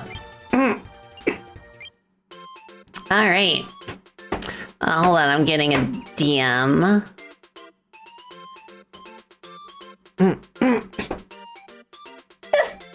Mike sketched Kirby holding the big flaming sword. Oh, that's cute. Okay. Gonna close this. Okay. Alright, next one. It's just the Wispy Woods. And we're going into it with the firebomb.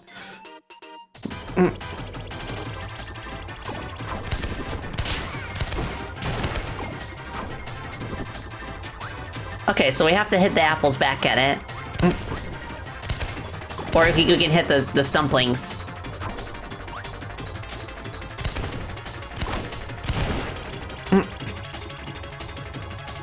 Hello.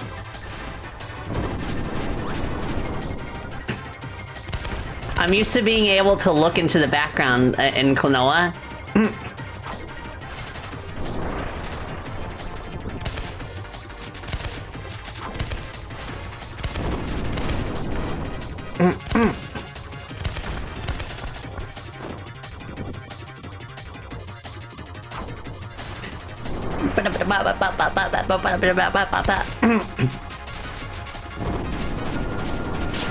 Ow.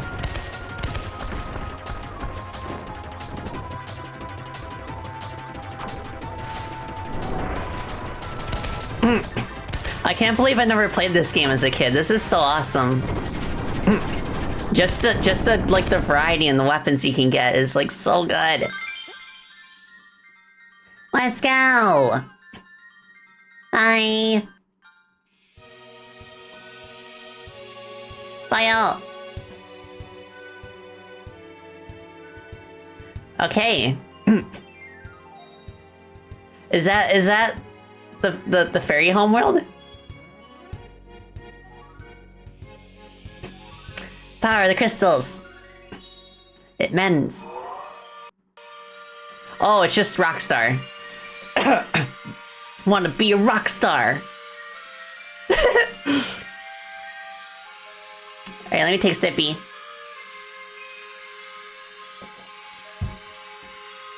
Yeah, epic guitar solo.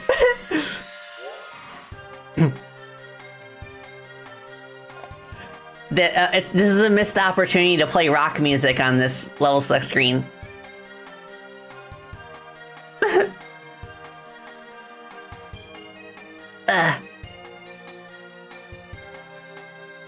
Nickelback.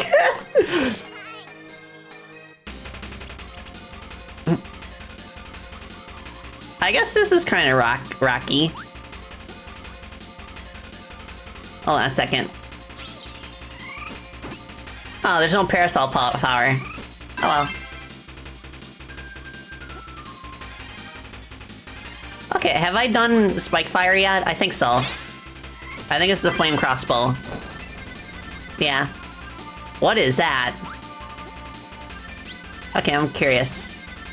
Hello. That is also Spike. What is Double Spike?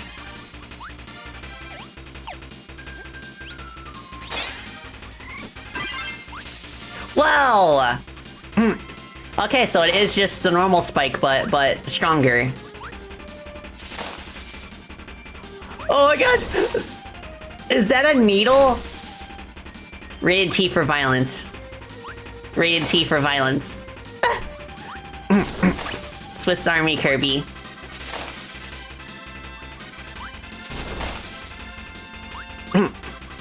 Okay, I wanna just have the single spike until we find another power.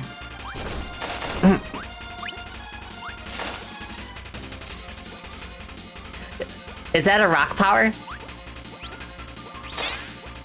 Yeah. Whoa! Drill! So we hold it down in order to travel forward, but we just tap it if we want to shoot. Pierce the heavens! This is such a cool weapon. I think this might be my second favorite behind the flame sword.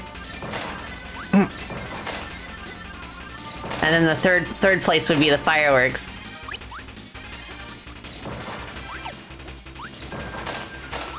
Oh my gosh. This game, I could, if I had played this as a kid, this game would have blew my mind. It would have been such a fun playground for baby Spacey.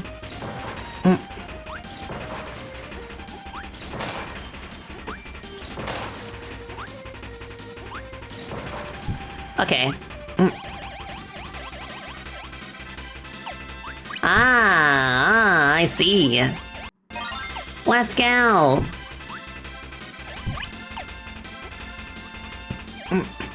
Yeah, back when I was a baby bat. I would have loved this game the same reason that I loved Gunstar Heroes. Imagine if this game had co-op, and you could combine, mix and match powers together. Ooh, chocolate.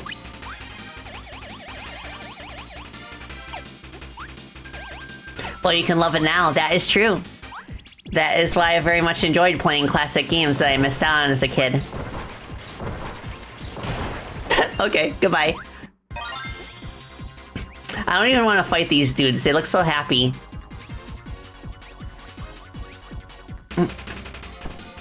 If this came out today or was remastered, they would add co-op? Yeah! I can see that.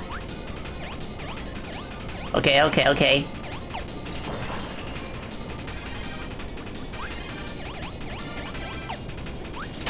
Ow.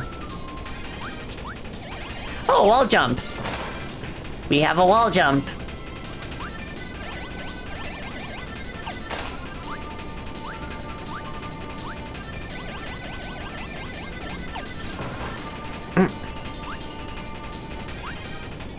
Da-da-da. Da-da-da. Da-da-da. Ba-da-ba-da-ba. Da-da-da. Okay, it's a ladder.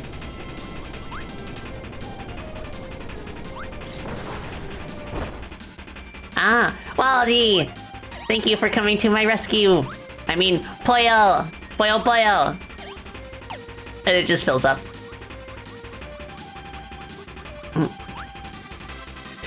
This was a later N64 game? Oh yeah, it definitely shows. A very refined art style. Like, I don't even really, like... I don't even really pay attention to the little poly count of the Nintendo 64 when I'm playing this. Like, it definitely feels like very polished. Come on. Aha.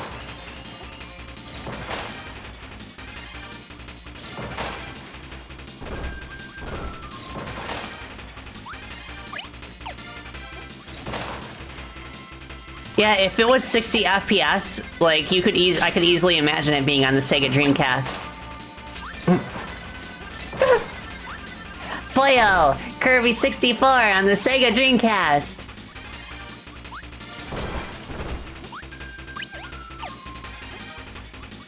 Ow.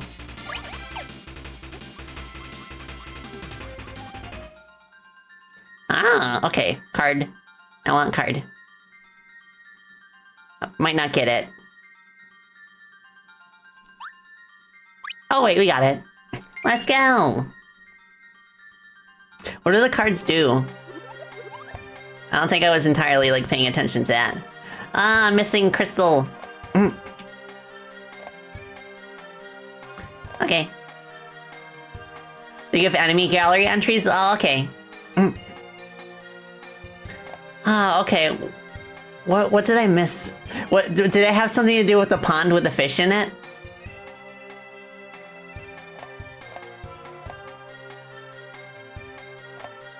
Careful, you can get duplicates. Ah, okay, okay. Let me take Sippy real quick.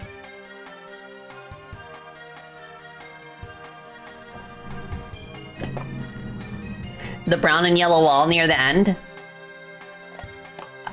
Okay.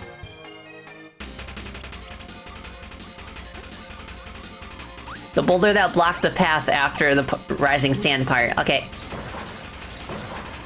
We could probably break that with our current weapon.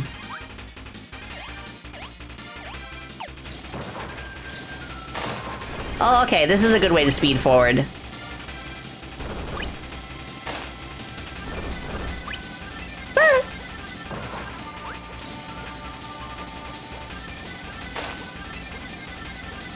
This is such a cool power-up.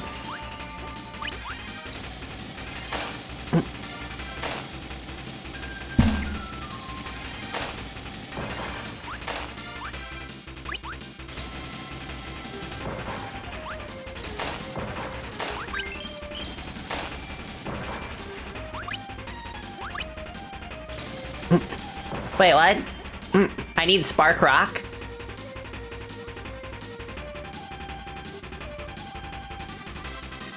Is there a spark enemy near the end? There's a spark in this level, okay. Is there a rock enemy in the same area?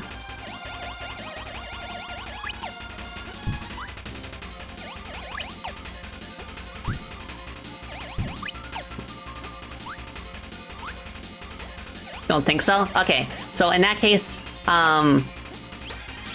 I will just get solo rock, and then should be all set once I get to the spark.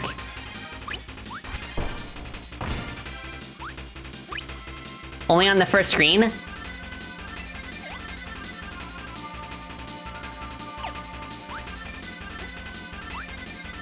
Okay. Try moving while in rock mode. Oh, okay.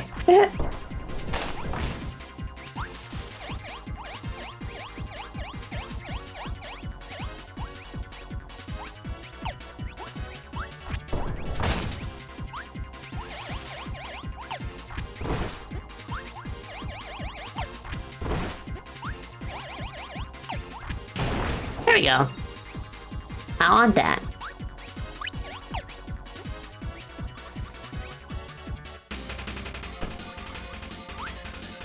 Okay. Thankfully, I know that these are ladders. I jumped off it the first time immediately, so I was like, oh, Kirby can wall jump.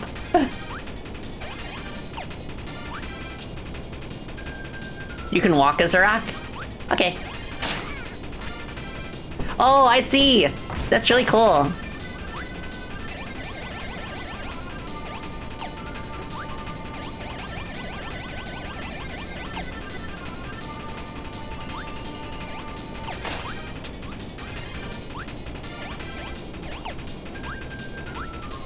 Okay, this is the part where Wild E comes in.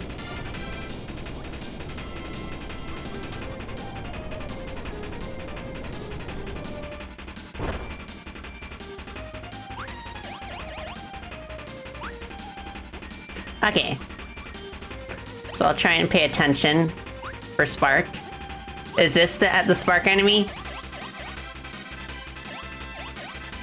Oh gosh.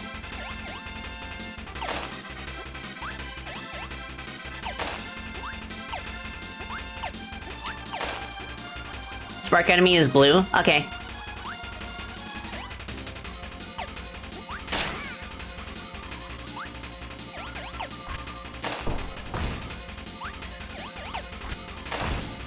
Okay, I got him.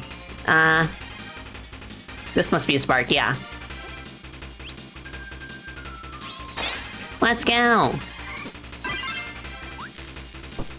Oh my goodness.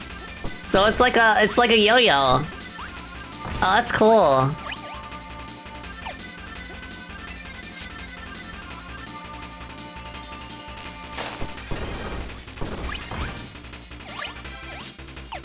Give me this one. Go to the left? Okay.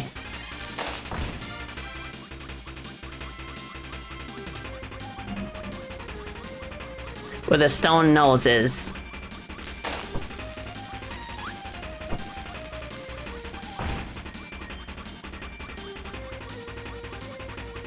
Oh, I see. Oh, okay, so the color was the hint. It was brown and yellow. Let's go! Thank you for the help, everybody. Alright, on to next level. Spark Cutter is something I should go for? Okay.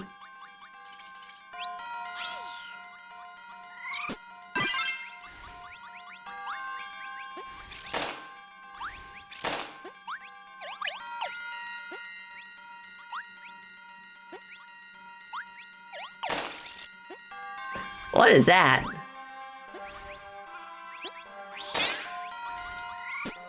Spark Rock, okay.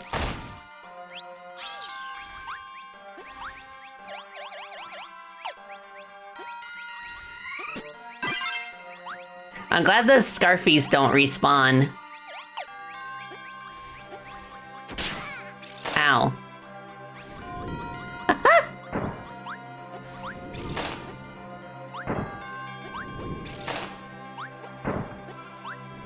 Did I try Needle Spark? I don't think so.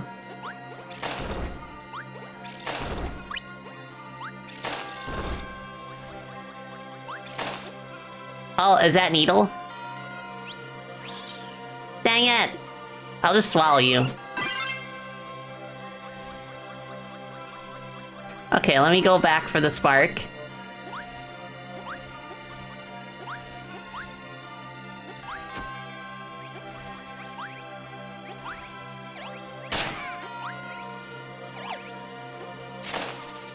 Whoops. Okay.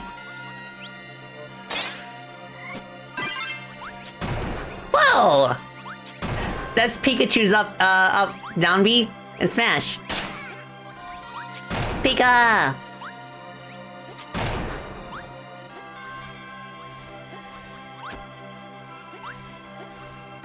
Hi, Alex! I've been having a blast discovering all the combinations.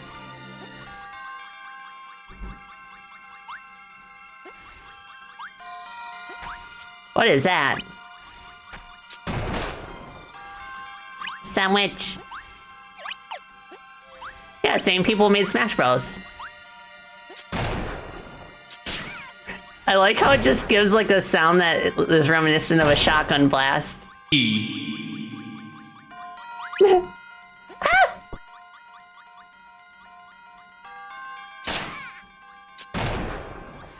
Pew. Yeah.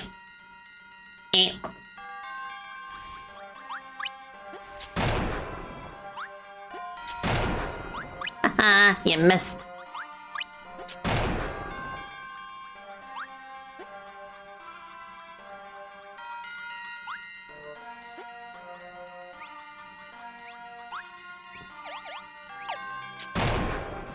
Pew! What is that? Not about to let it hang out around to find out.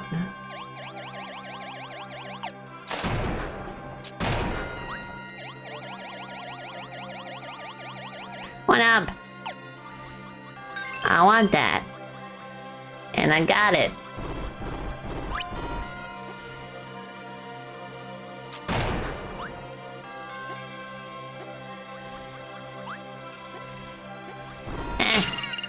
Ow. Give me that.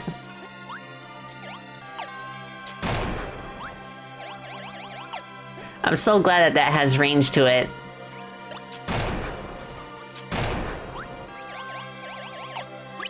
Yummy.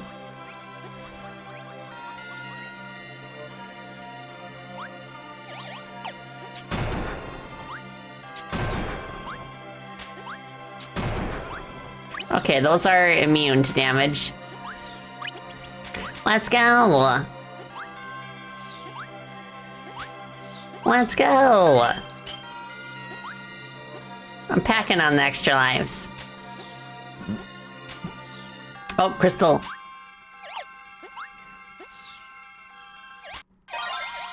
Da, da, da, da, da. Is the amount that we can fly based on duration or the number of times I press the button? I think it's duration. Okay, yeah. Ow. Cool. Okay, so we attack slower in the water.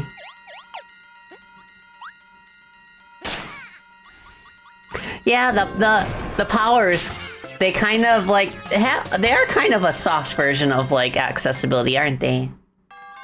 Because you could stick with an OP combination for the whole game if you wanted to.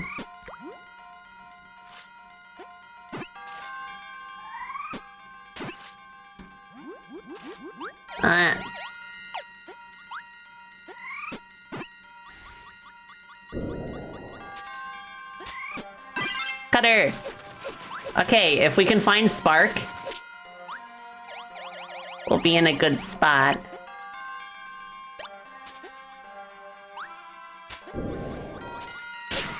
I wonder what Spike Cutter's like.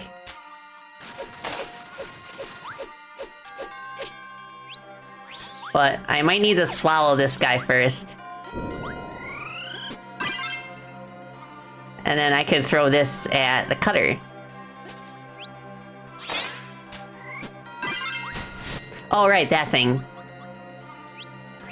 Okay, I'm going to go with Solo Cutter for now. Just in case I run into a different power.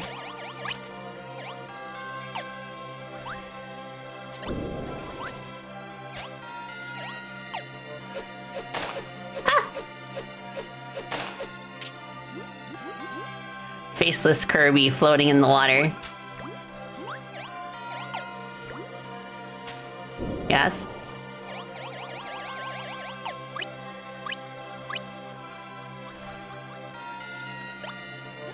Okay.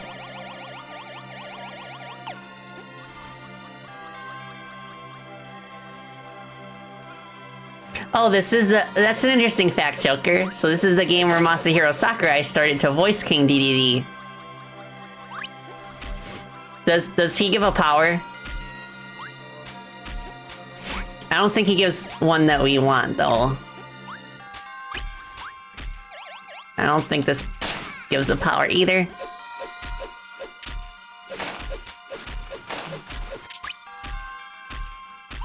Ooh, fire. I can get my flame sword back. But I kind of want to see if there's any spark enemies. There we go.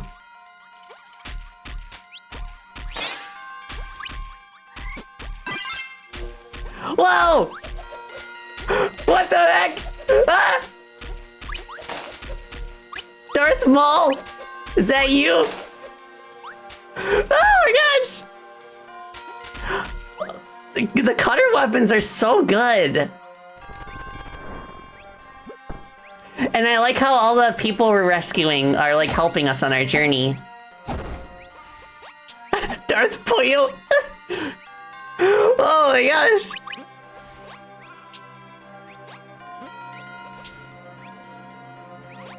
I heard Spark and Ice was also a good combination.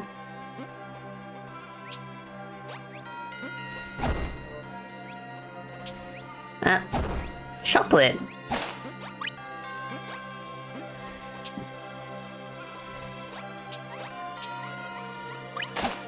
Nice. Okay, nothing there.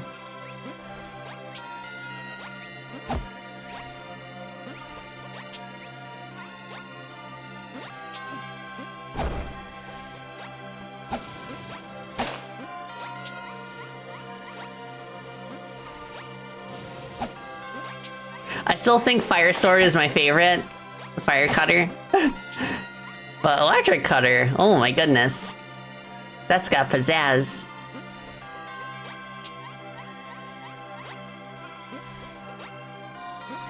Let's go! I found the crystal.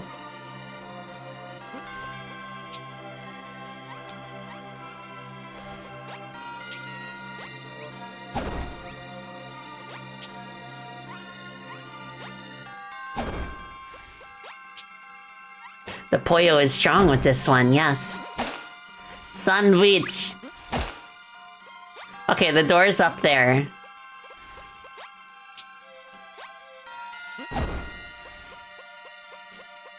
Souls like strength builds versus dex builds.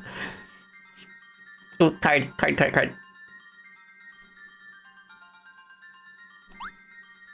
Yeah! Cool.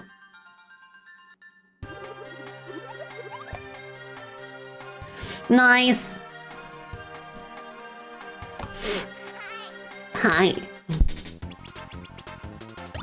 Are we starting with a boss fight? Sounds like boss music. I guess not. Oh yeah! Look at how happy he is! Look at how happy he is to cut someone up in a lightsaber duel. Bats and skulls. That is so spacey core. Skull bats.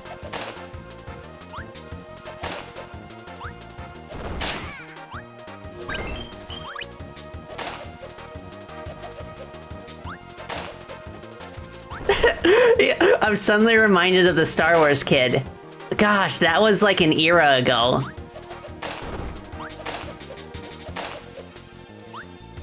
I want that. How do?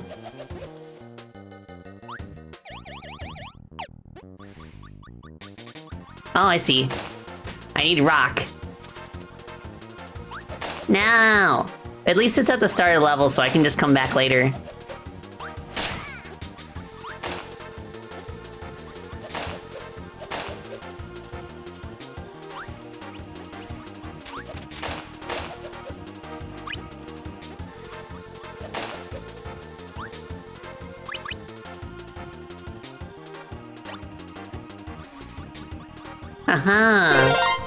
Offshi! Offshi, bro! It's been a while, hope you're doing well. Welcome, Raiders! Oh, that was easy. Yes, welcome, welcome. I'm Spacey Batelli. I'm a gadgeteer bat and a game developer. And I'm continuing my journey through the Kirby chronology with Kirby 64, and I'm really enjoying the power combinations. Like, I combined the electric and cutter powers, and now we are Darth Maul.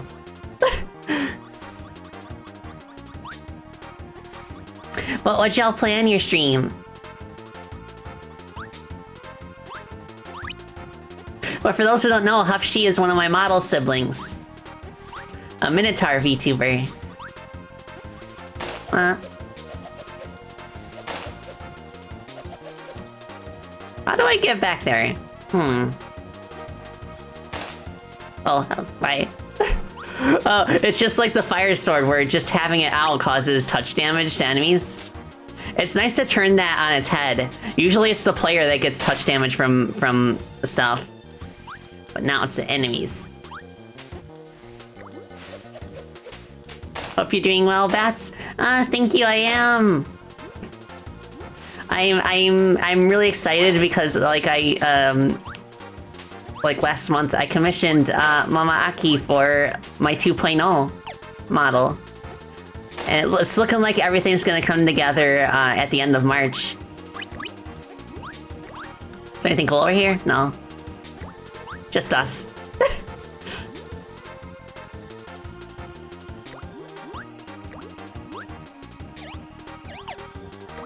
Yeah, me too, Alex.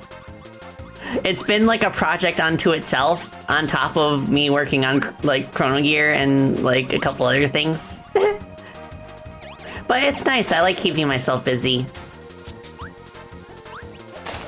I feel fulfilled. Okay, let's go down here. Got your update in the pipework too? Let's go! I wish you best of luck, I can't wait to see it, Hupshi.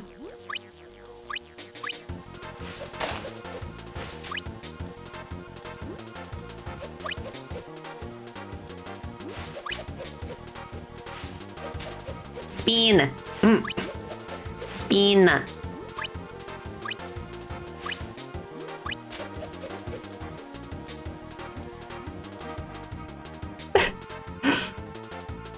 Every time we just hold the lightsaber out, it's like Kirby has murderous intent.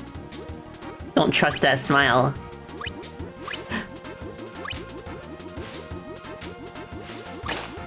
We don't even have to do anything other than just like wave it like that. Okay. Okay.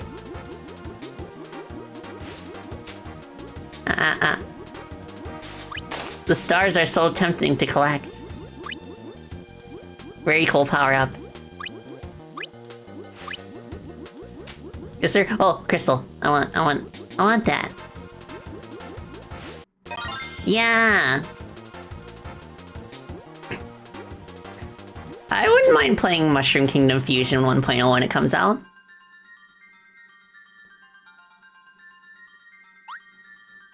Yes. Okay. That was close.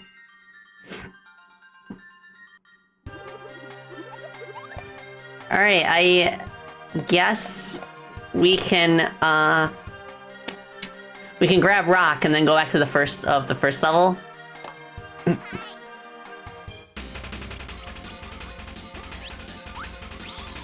Okay. Where's rock?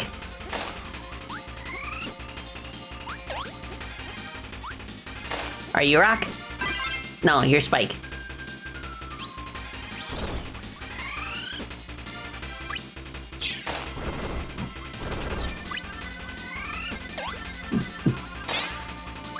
What the?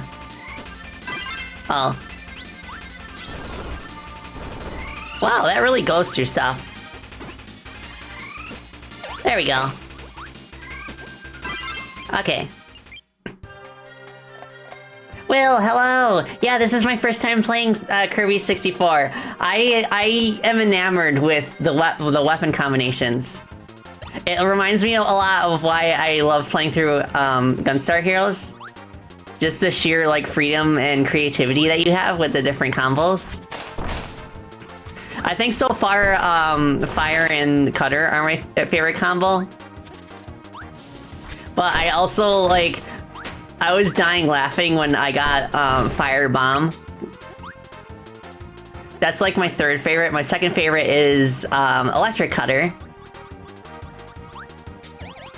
That is a very cool combo, because it basically turns you into Darth Maul.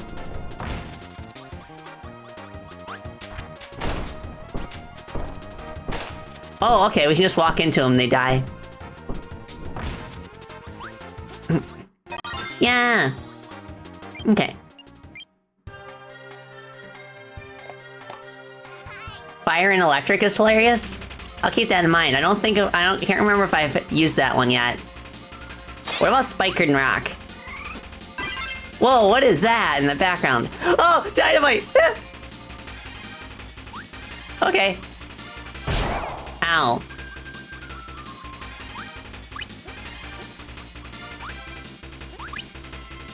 What the heck?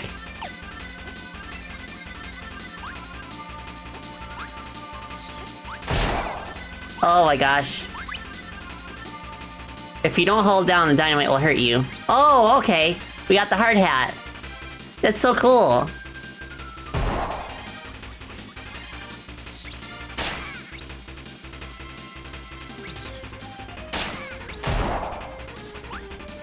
Kind of unwieldy.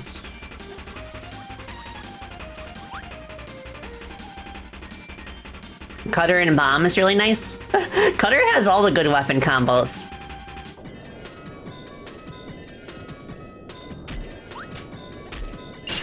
Can this protect me from damage? Oh.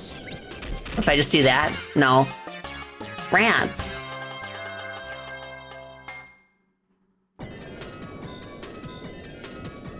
This is the stage where you need electric and bomb? Okay.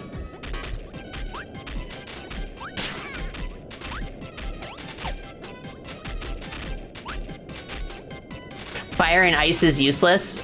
I wonder if it's, like, meant to be a joke weapon.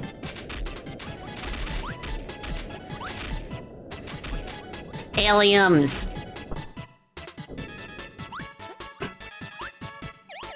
I want that. I also want the sandwich.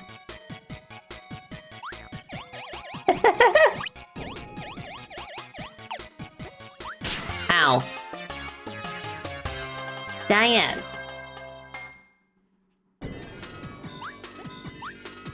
Oh, now I can't get my sandwich back.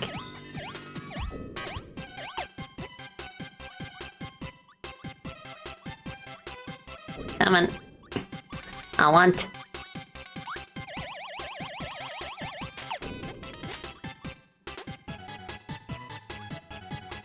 Yes. Thank you.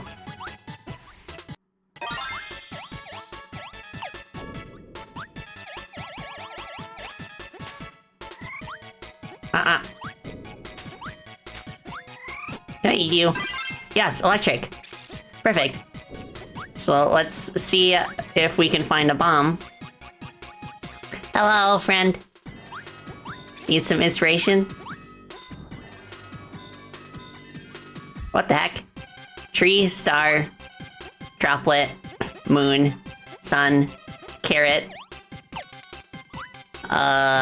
cloud. Why is this one glowing?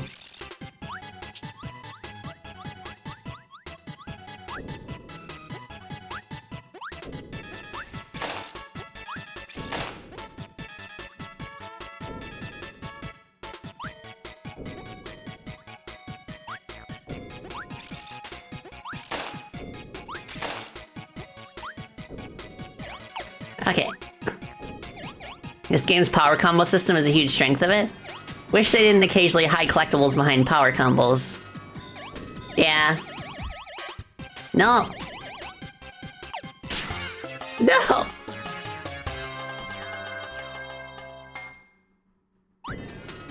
Oh, specifically power combos that can't be obtained in that stage.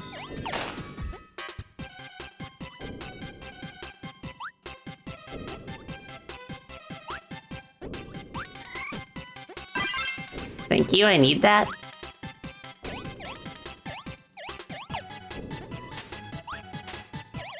Ow.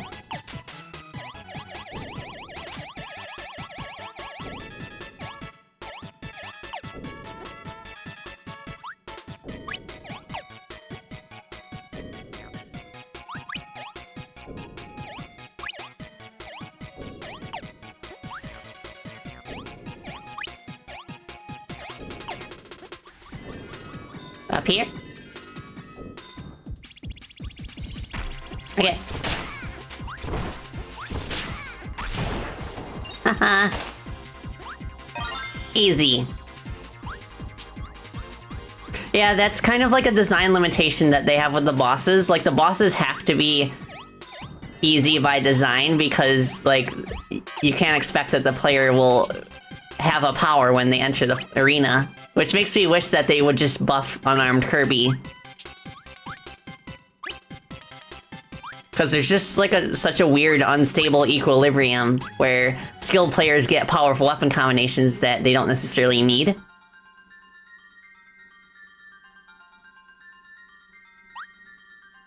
Dang it. Oh well.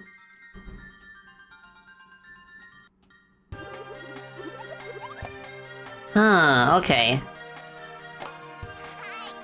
I'm missing one. Okay. Come on. No! Okay. Let me just go in with Solo Bomb, because I know that there's an electric, like, right at the entrance.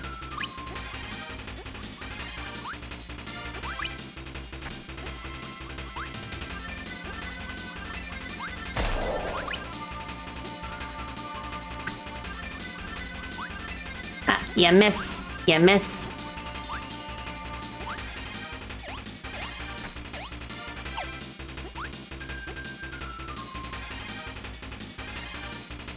Bye-bye.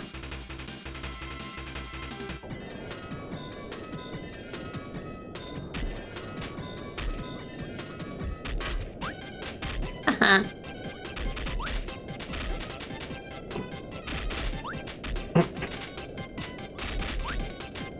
Okay.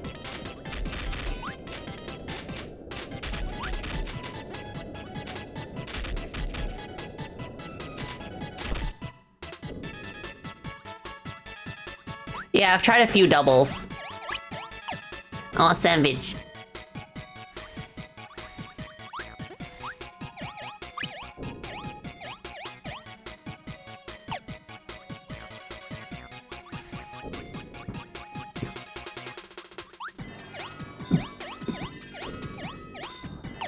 Come on.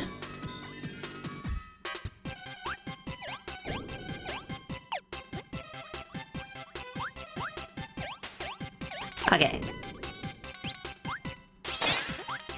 Nice. Oh, cool, we're a light bulb.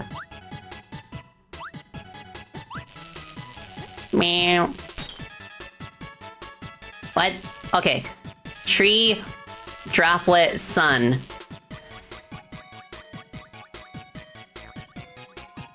Tree.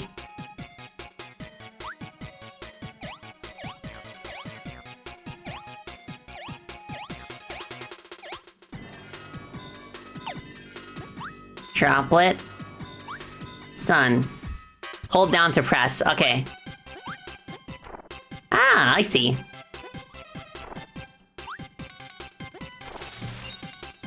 Let's go.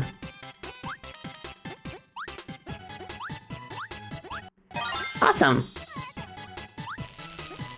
Ah, oh my gosh, light bulb Kirby. Right.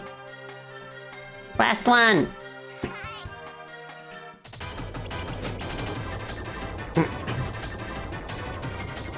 Yeah, hit him with that swagger.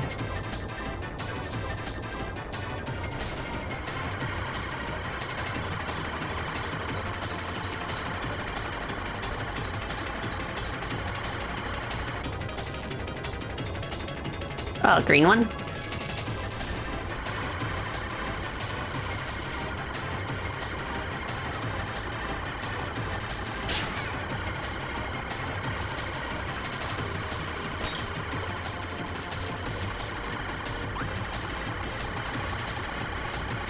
Huh. You just have to survive?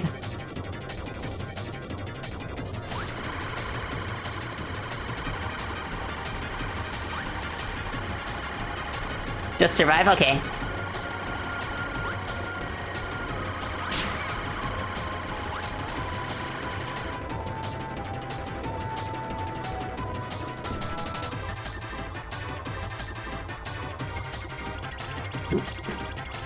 Oh, there we go.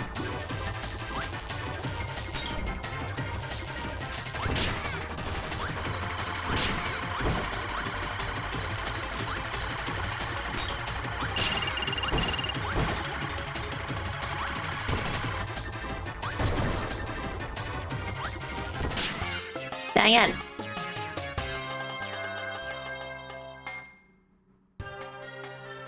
Okay, let's get a more powerful weapon combination.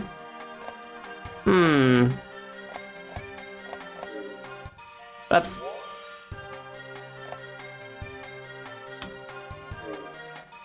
Let's get Fire Sword back.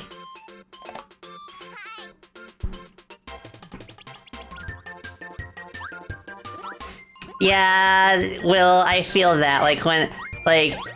Whenever I make games where you have to get up close to enemies, to do melee attacks, I usually don't like having contact damage in those situations, which is every game that I've worked on so far.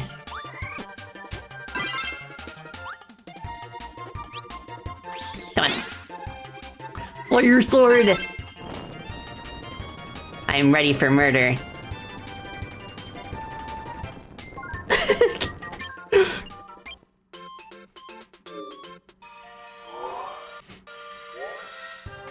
You can go ahead and get in the pond if you're gonna act like a silly goose. Yeah! You could go ahead and get in the pond if you want to act like a silly goose, Mr. Boss.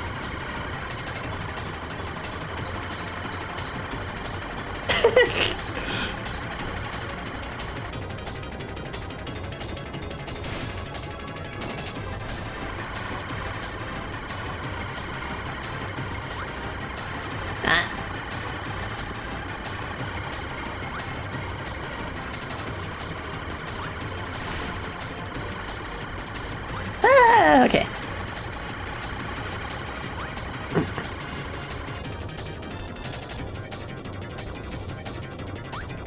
I will defeat you with the power of friendship and murderous intent.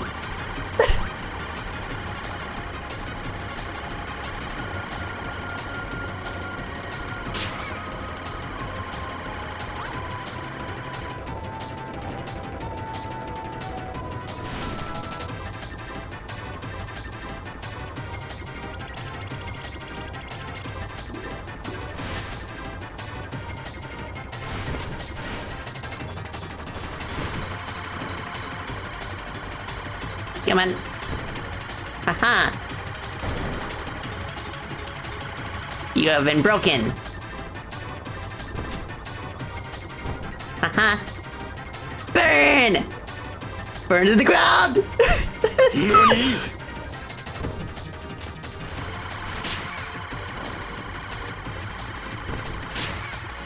Skyward sword. There you go.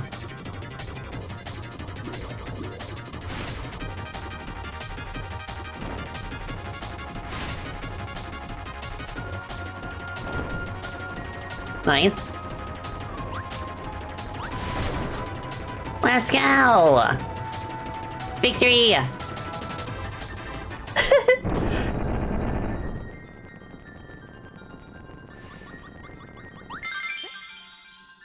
Awesome!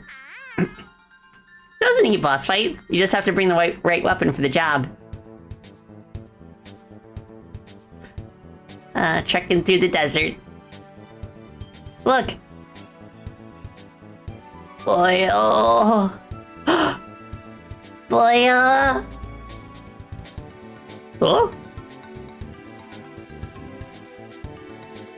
And they all snack together. Boy,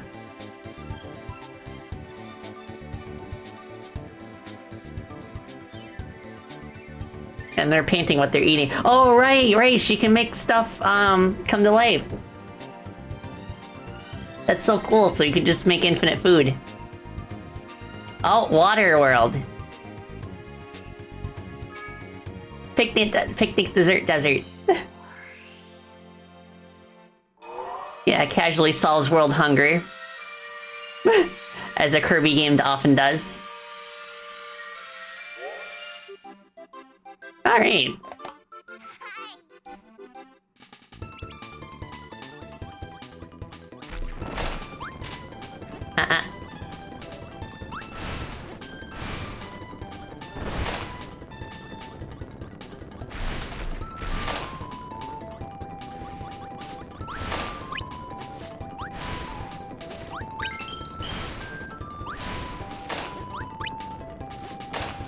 Oh yeah, I forgot I can just turn around.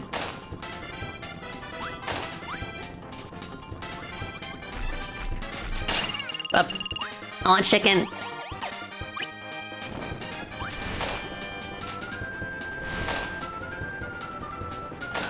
It's actually kind of funny that it's easier to attack enemies in front of you by turning around.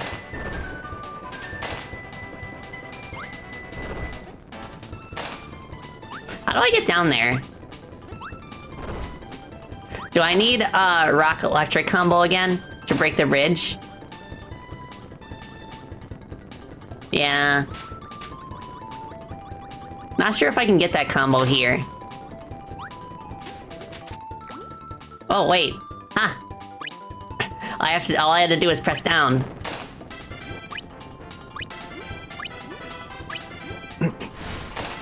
Ah, tomato!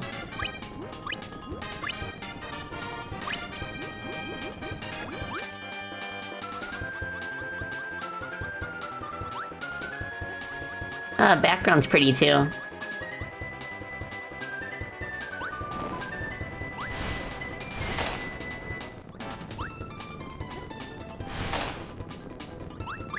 Oh, this part. They're like the Donkey Kong barrels.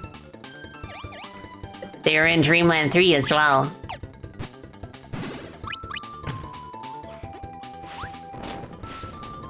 Oops. Mike plus wing equals bad. Let's go! Malamet, thank you so much for 23 months. Oh my gosh, has it been that long already? Ah! Thank you for your support. Who's that? Okay. There we go. Oh, look at that little guy cheering us on. I want that.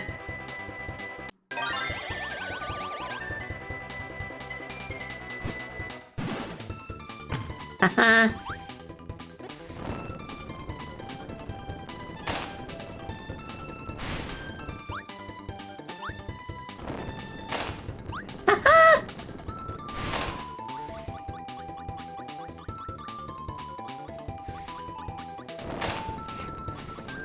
Fire sword is so fun.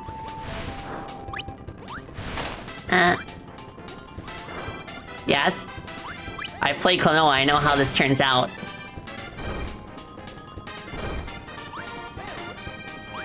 No. I want that.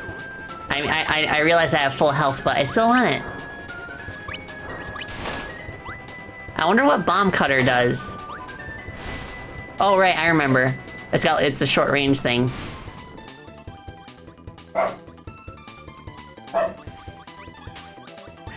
Oh, yeah, Bandit. It's kind of my signature, I guess. I see a thing, I'm like, I want that. I want that. Right, exploding shurikens. There we go. What the dog doing? Shibarky.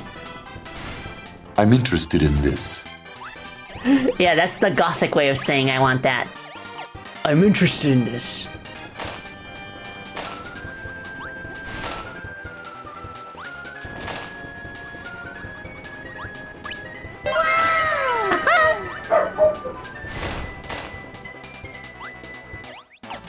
Whoa.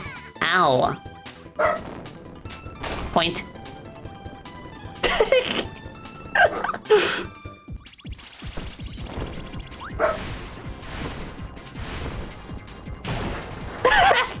My finishing move. Turning around.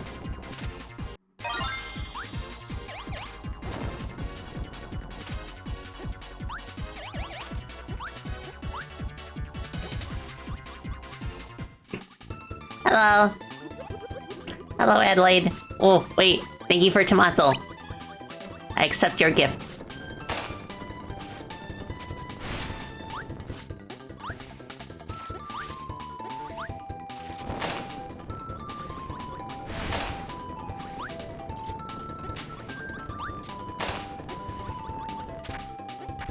Oh, Crystal. I want. Okay, so I will need, I think, ice or bomb. Or both. I think I need both.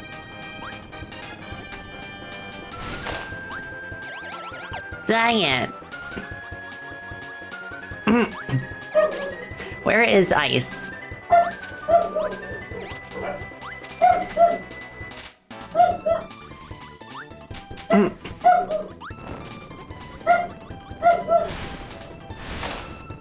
I wonder if this is an example of, like, a power combo that you cannot get in the level.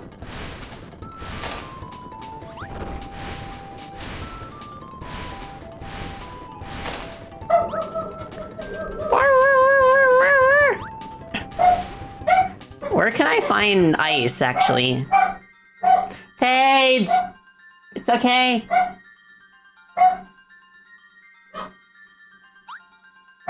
Yeah.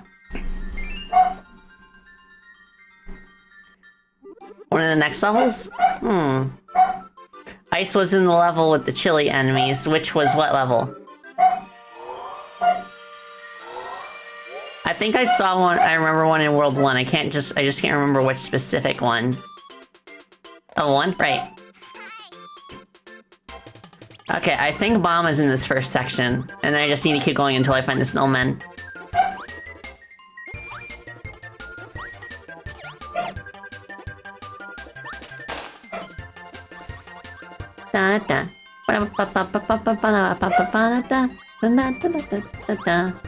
Wrong level? Okay.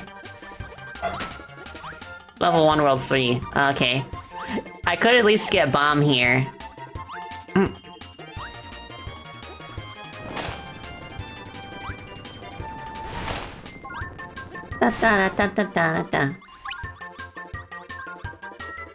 You're gonna bounce? Okay, no problem.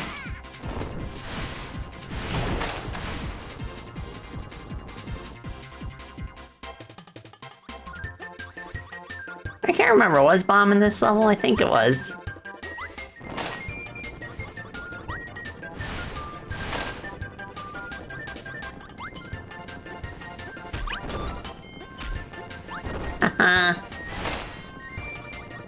There we go. That's where it was.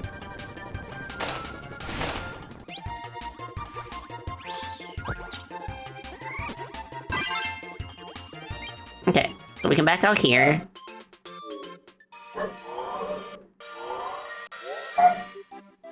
Okay, level 1 had...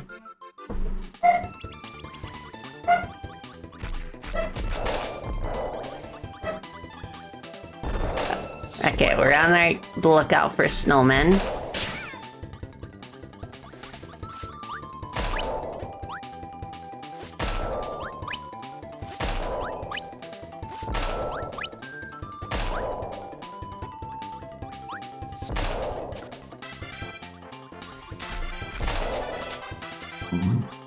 Okay.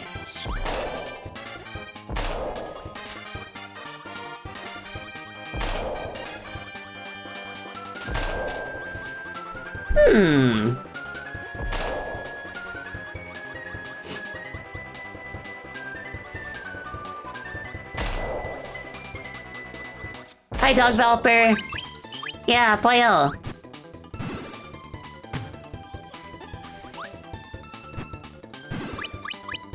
We're in the Poyoverse. Not to be confused with the Hoyoverse.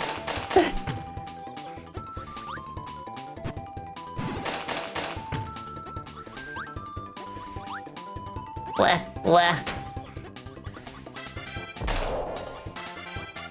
Oh, there's a randomizer for Kirby 64? Okay, that's not an ice enemy, I don't think.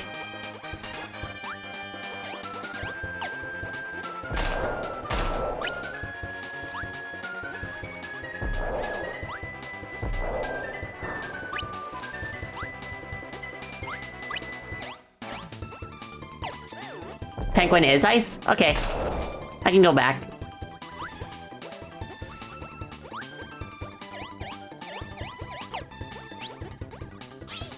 Yeah! Ice bomb. Whoa! Okay. Hello. Oh my gosh.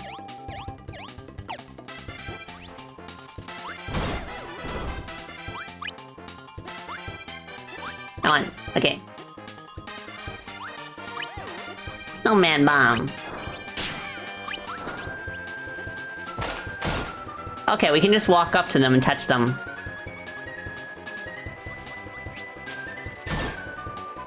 Oh, that blocks damage too, I think.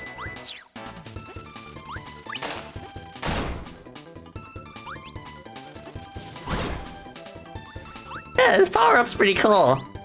No pun intended.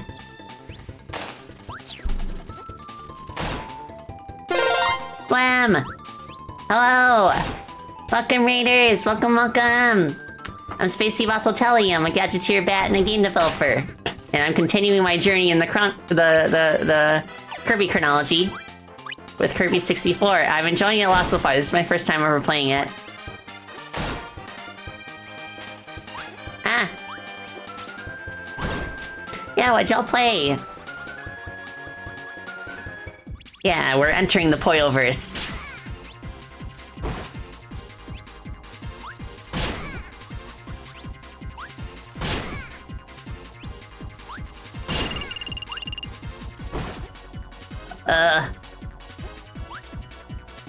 Okay, I'll just sit here. And hopefully it works out. Okay, it does. Oh, we can do a slide attack?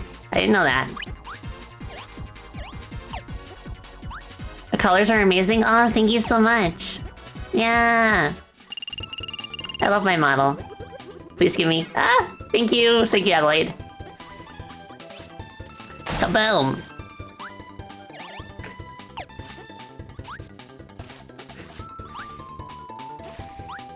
Oh, you did more of the How to Carol artwork? Nice! Best of luck with the video release. Ow. Stop it. Okay. Nice. Alright. So that's all set. We can proceed.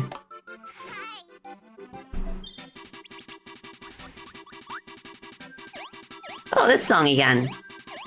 I haven't heard this since Dreamland 3.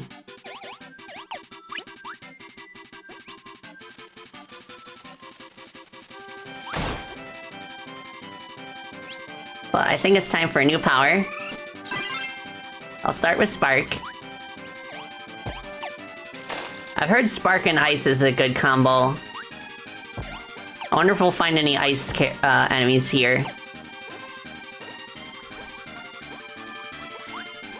Have we done Spark and... Yeah, we've done Spark and Rock.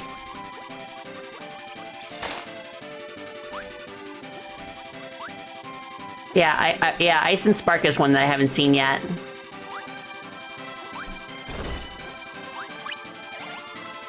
Yeah, I've heard that this system of power combining hasn't ever come back. But I don't blame them though, because like it's really hard to like avoid exponentially increasing the number of combinations.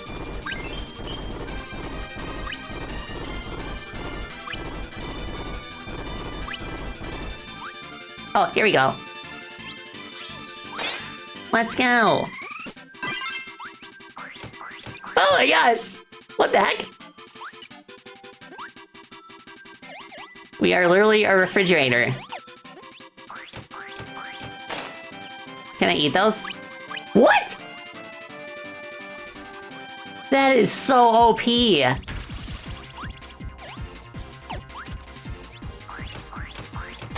So the food does damage to enemies and also heals us.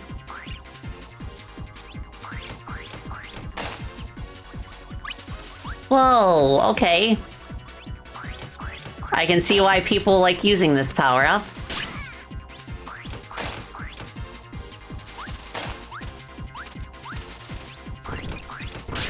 Okay, it looks like we need fire and rock. For that one. Oh my goodness. The game is now baby mode?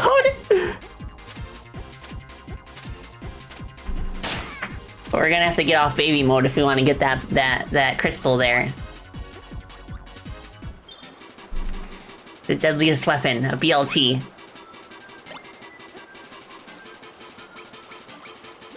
Oh, hello, Ality.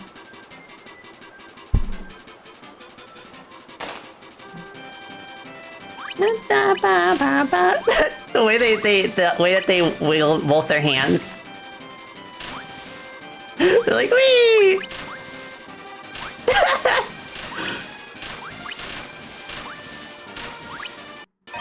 Haha.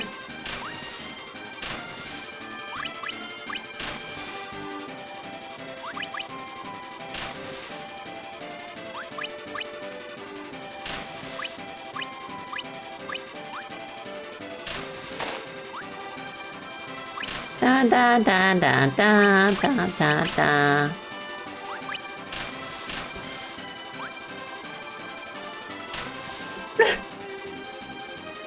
Ah! Okay.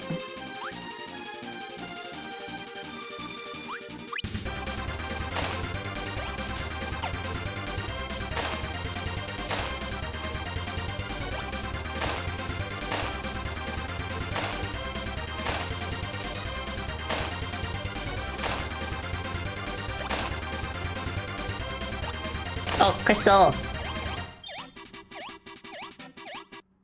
Nice.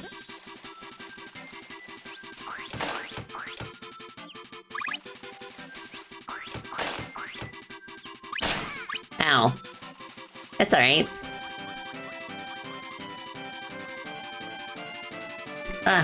People have made covers of the Invincibility song? Oh, that's an interesting thought. Adding Invincibility music to our Redeem that is not necessarily from the Sonic series. I'd be game for adding a few more variants.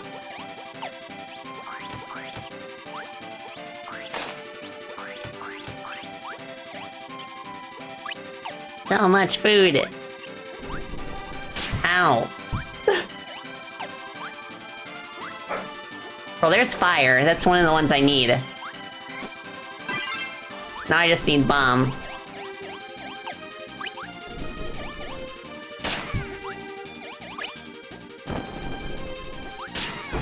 No!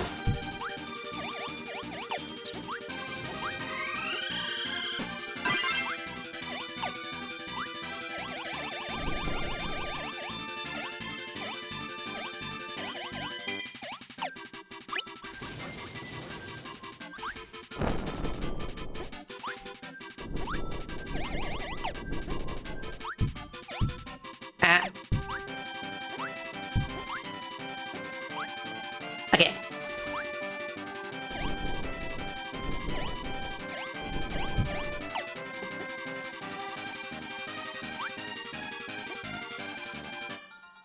Nice.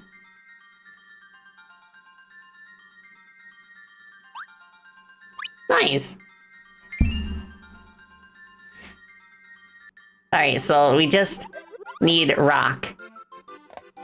And then we can get that first one. There's plenty of rock in level 1, I know that.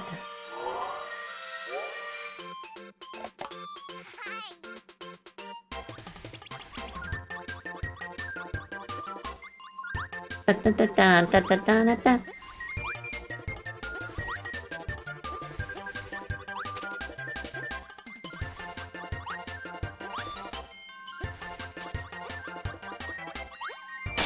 Ow.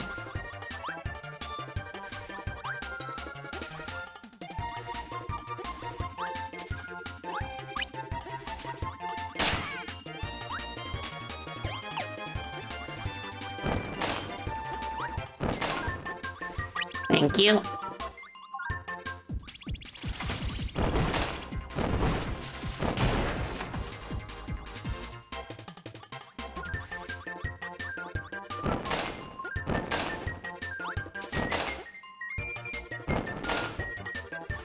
Oh, I thought there was some earlier in the level.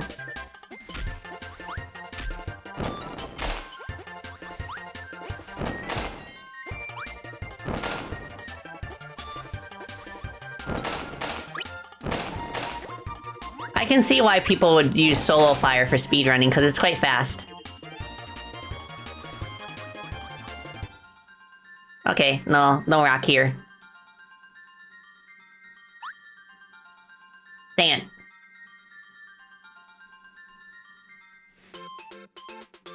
I guess we could try going to the rock star.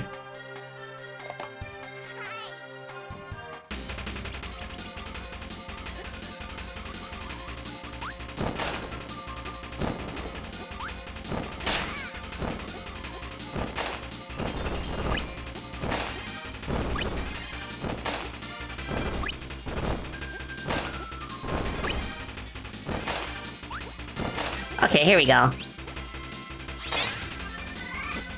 Fire rock. Oh, cool, we're a volcano. That's pretty cool. Okay. Wait, no. Not this place.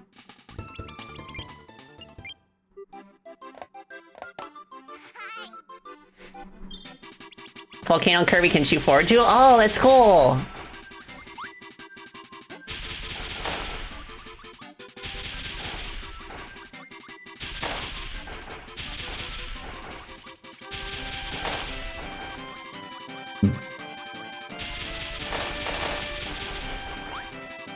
Or just a turret.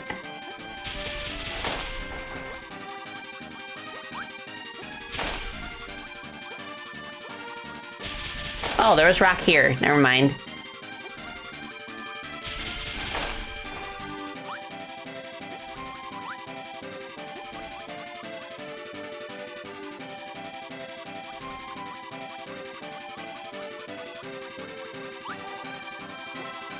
Ba ba ba ba da da da.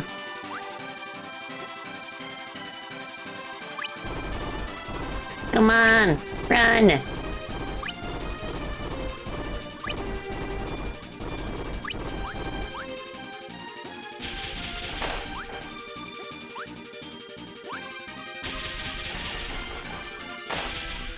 Okay.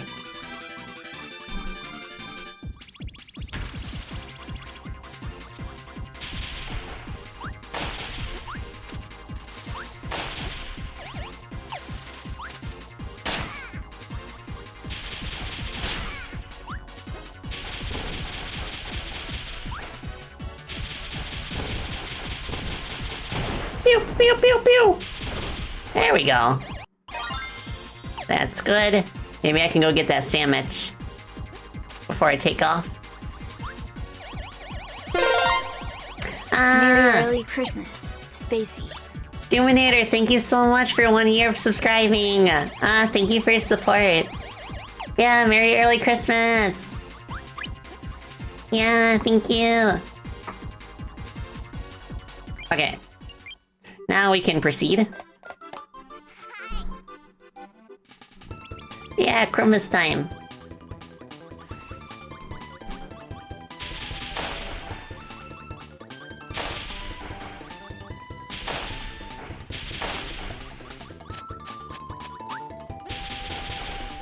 Okay.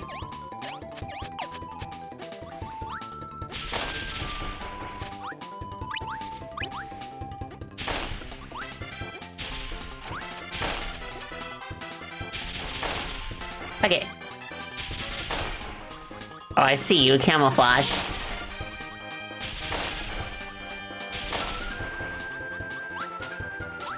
Whoa, okay. It's like Spike Cutter Kirby.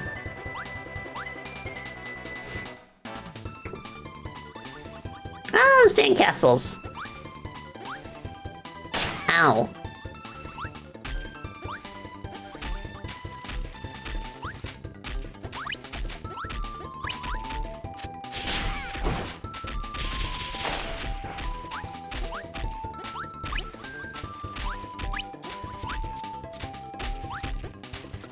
Ba-da.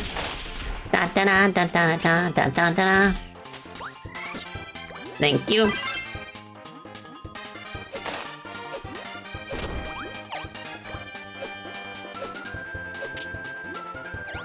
Ah! Hold on. There we go.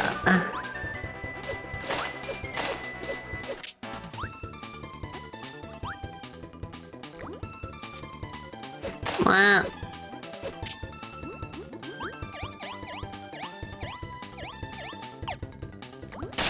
Ow.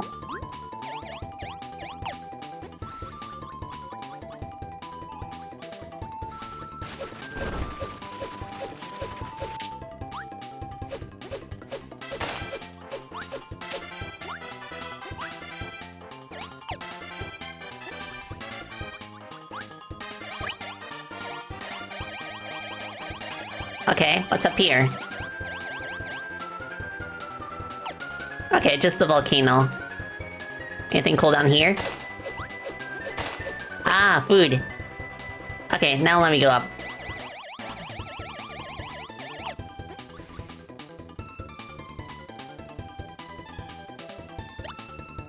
Ah, okay. Tomato. I wonder what the purpose of that room was.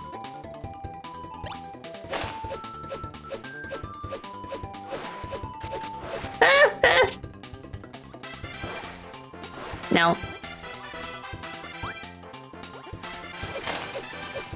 Have I done rock cutter yet? Because if not, then we can give it a shot. You have not? Okay.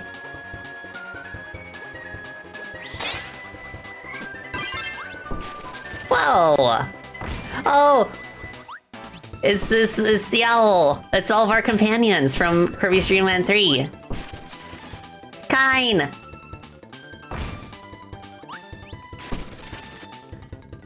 Ah! Ricky! Oh my gosh, that's so cool! The Frans! The squad!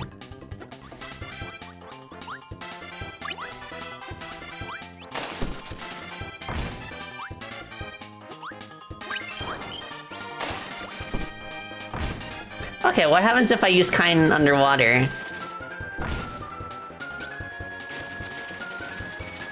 Come on. Give me Kine.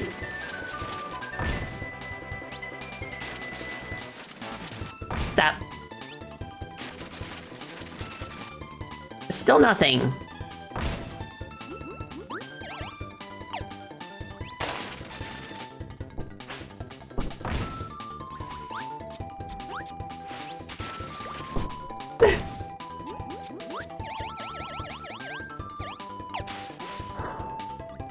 This power is kind of finicky to use.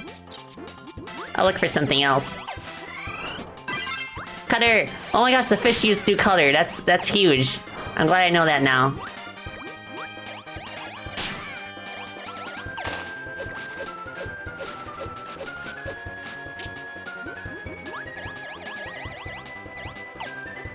Come on.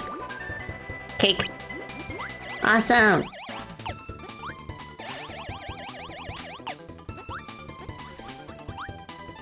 Ooh. Fire sword! Oh yeah. Old Faithful.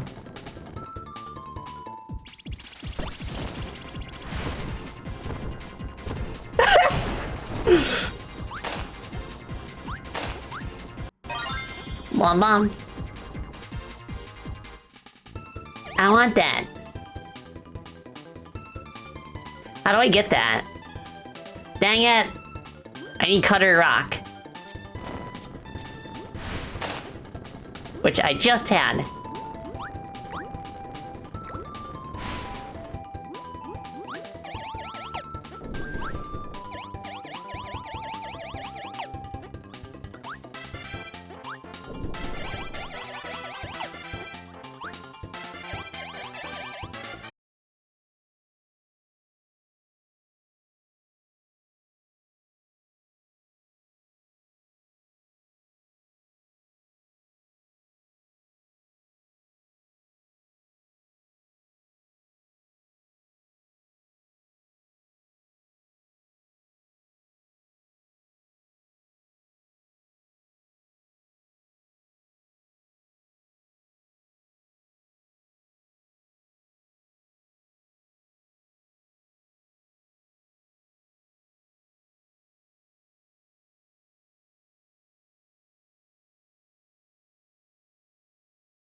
Oh, I see.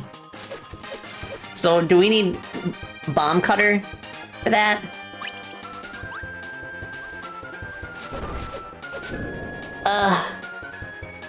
Oh my gosh, so we need 2 different power combos for the crystals in this level. That's kind of tedious.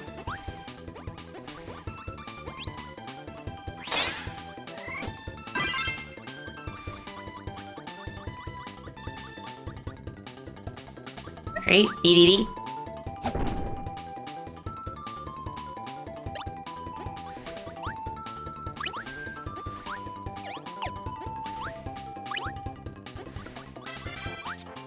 Da da da da da da da da da.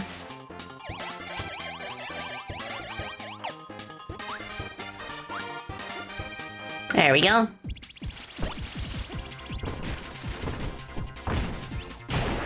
That was easy. Meow. Okay, so we need to turn into Rick. There we go.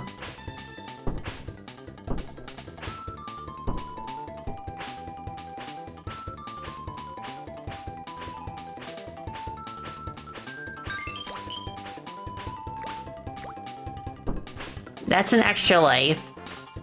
But how do we scale higher than that?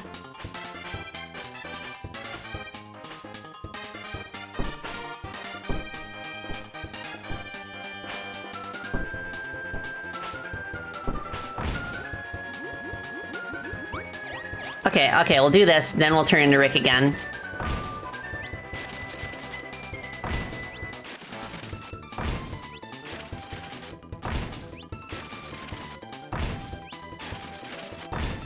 Yay, random chances.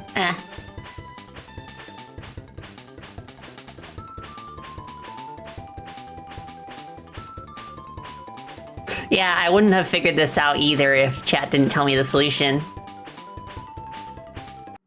It's so unintuitive. Okay, so now I need to get, bomb cutter.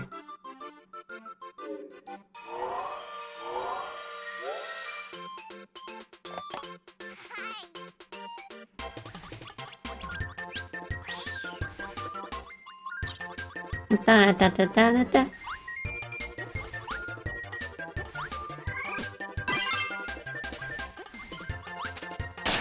Ow.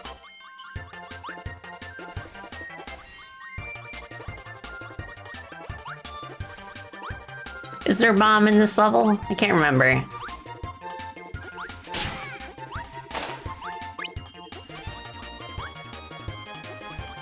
At the very end? Okay.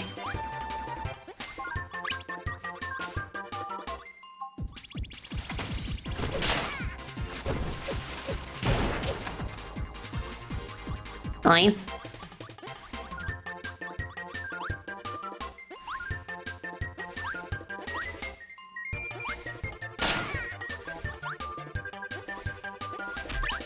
Nice.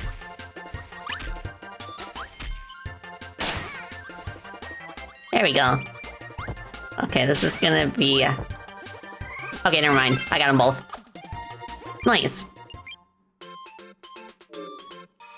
Then we can finally move on from this level after we get this one.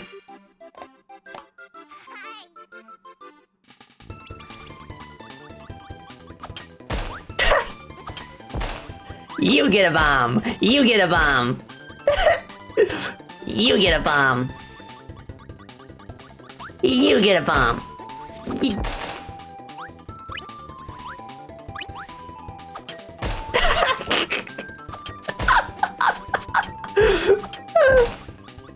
May not be the best weapon, but it's really funny.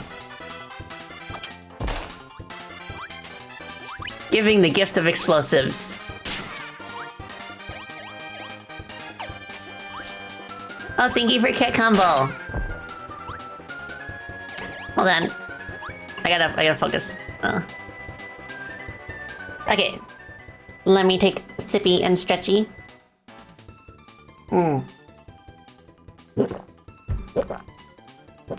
Oh my goodness. Refreshing. Yeah, sending them off with a bang. Yeah, I can appreciate the tactile feel of it, even though it has very short range. I guess that's a trade-off for how quickly it comes out, is that it has shorter range than the fire sword.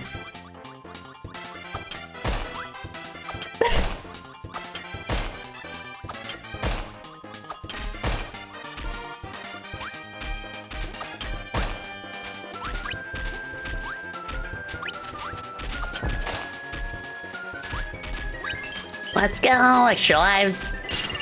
No, I can't die now.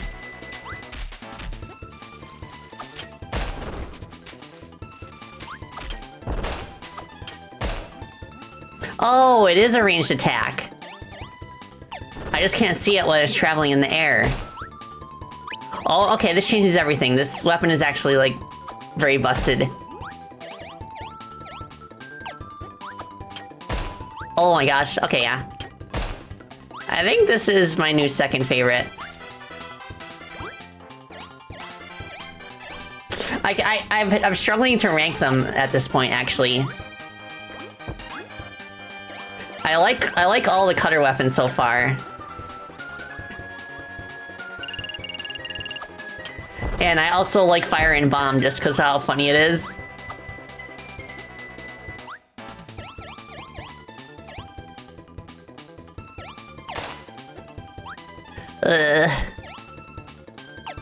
Gotta be careful.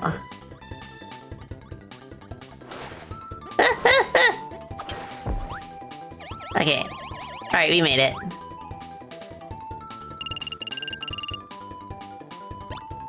Tomato! Let's go!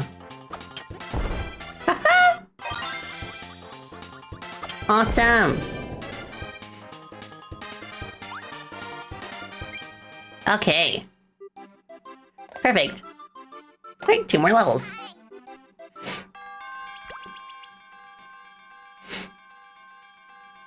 Yeah, I'm keeping this weapon. Unless I need to switch to get a crystal. Ow.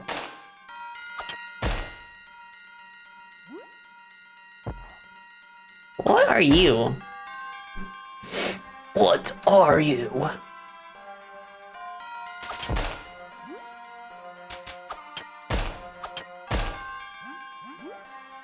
So cool.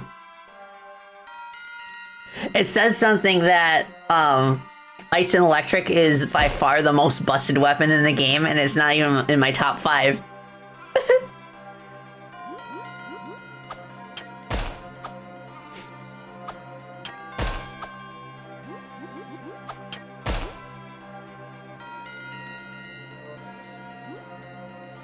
Ooh, pretty.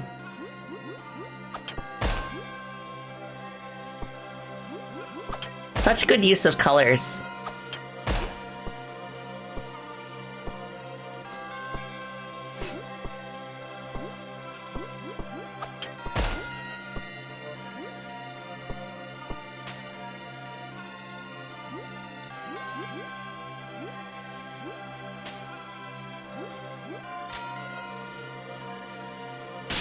Ow.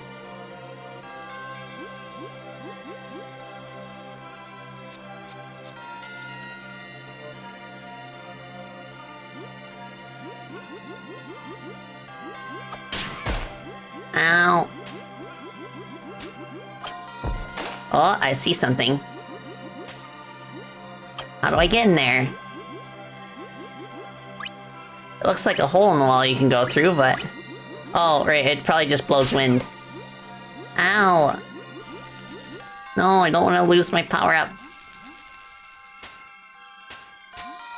E.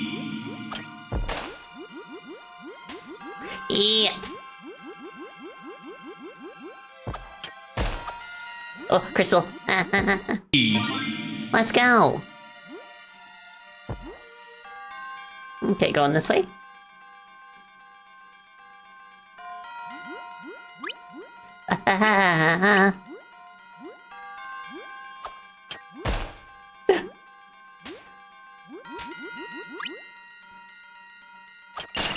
No! No!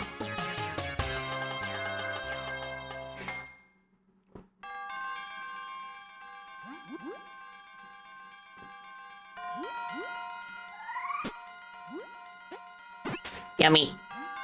No power, though. Bomb. Okay, that's good. That's 1/2 of what I need to get my power back. And now I just need to find a cutter. No, no, please, please. Let me go back. No, no.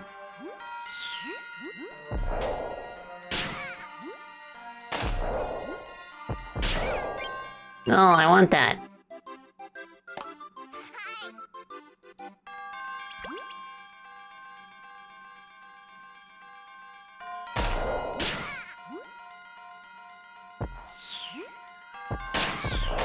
I'm interested in this.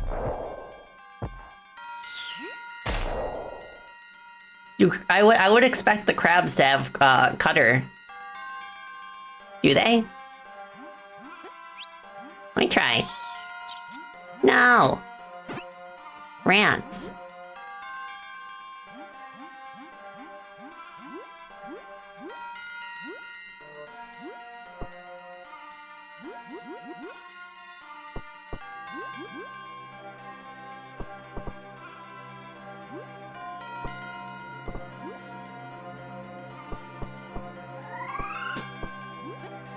Ooh, sandwich.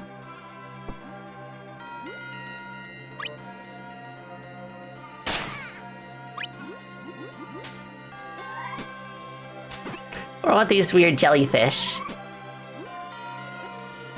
No.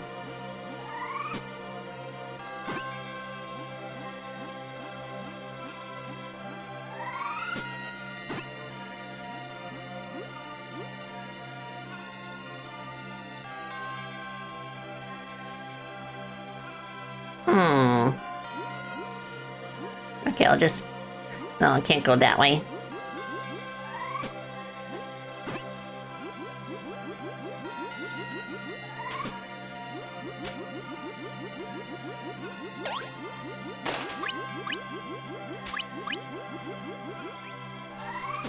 Ooh, a spark.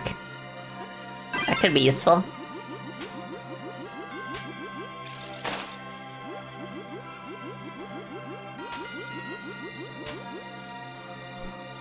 How's the game so far? I'm quite enjoying it.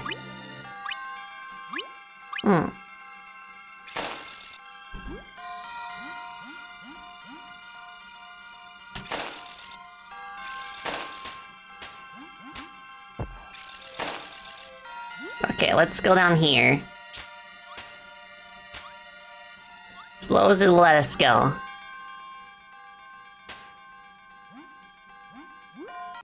Let's go!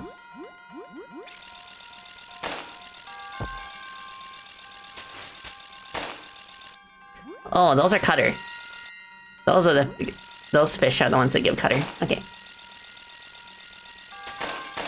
I don't know if I can aim correctly in this underwater current, so I'll wait until we're somewhere else. Want the food. Dang it.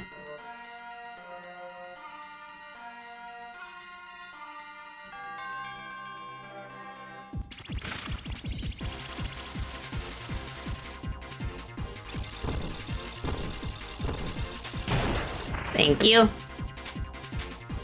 I see a hole up there. I wonder if there's anything in it. Or if it's just a place to duck for cover. Yeah, it's just for cover. Da da da da da da.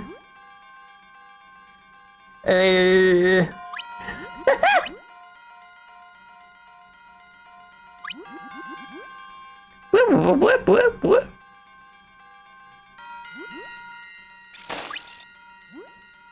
Oh. Chocolate.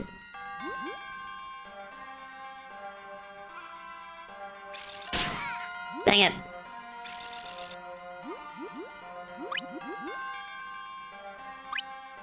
Crystal. Okay, we got all three. So we don't have to worry about going back here, we just need to survive.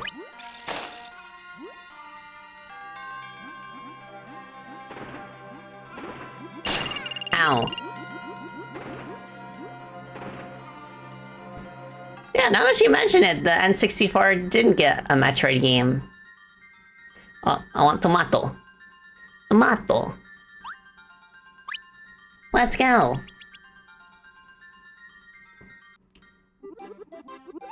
Alright, boss time.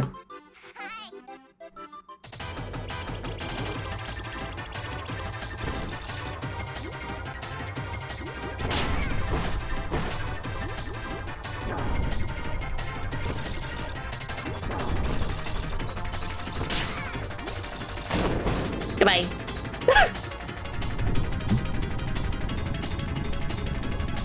Second phase. Kind of.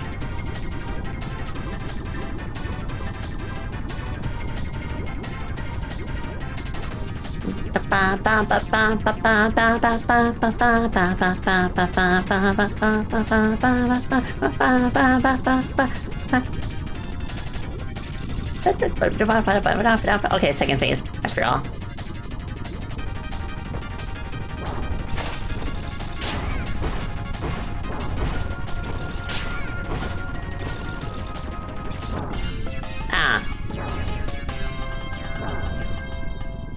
I need a weapon with more range.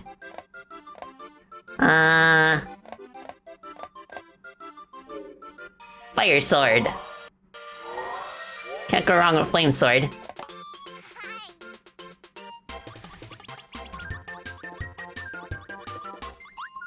Da, da, da, da, da, da, da, da.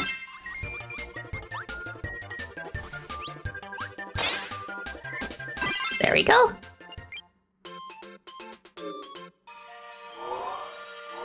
Haha. Aqua Star.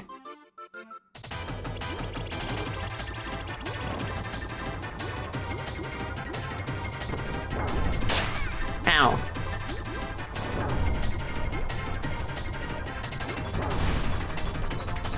I will just attack by turning at you.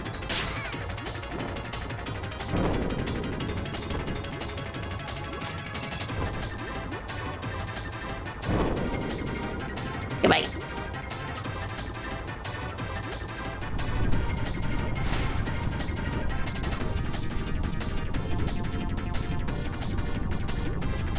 Da da da da da da.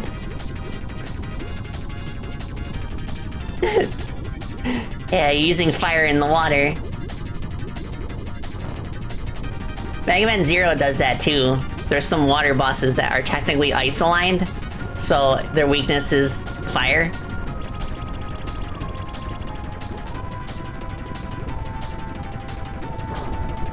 No.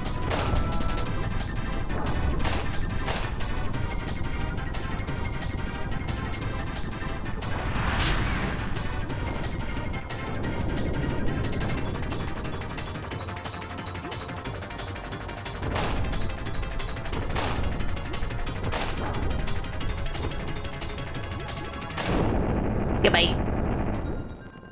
Yeah. The bean crystal. Huzzah!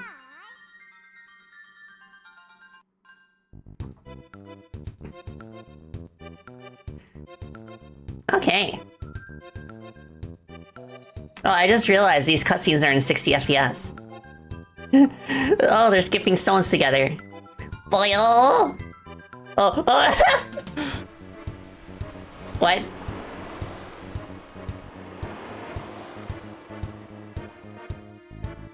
Oh, that's why they ran. Because of the tidal wave. Alright. Next planet.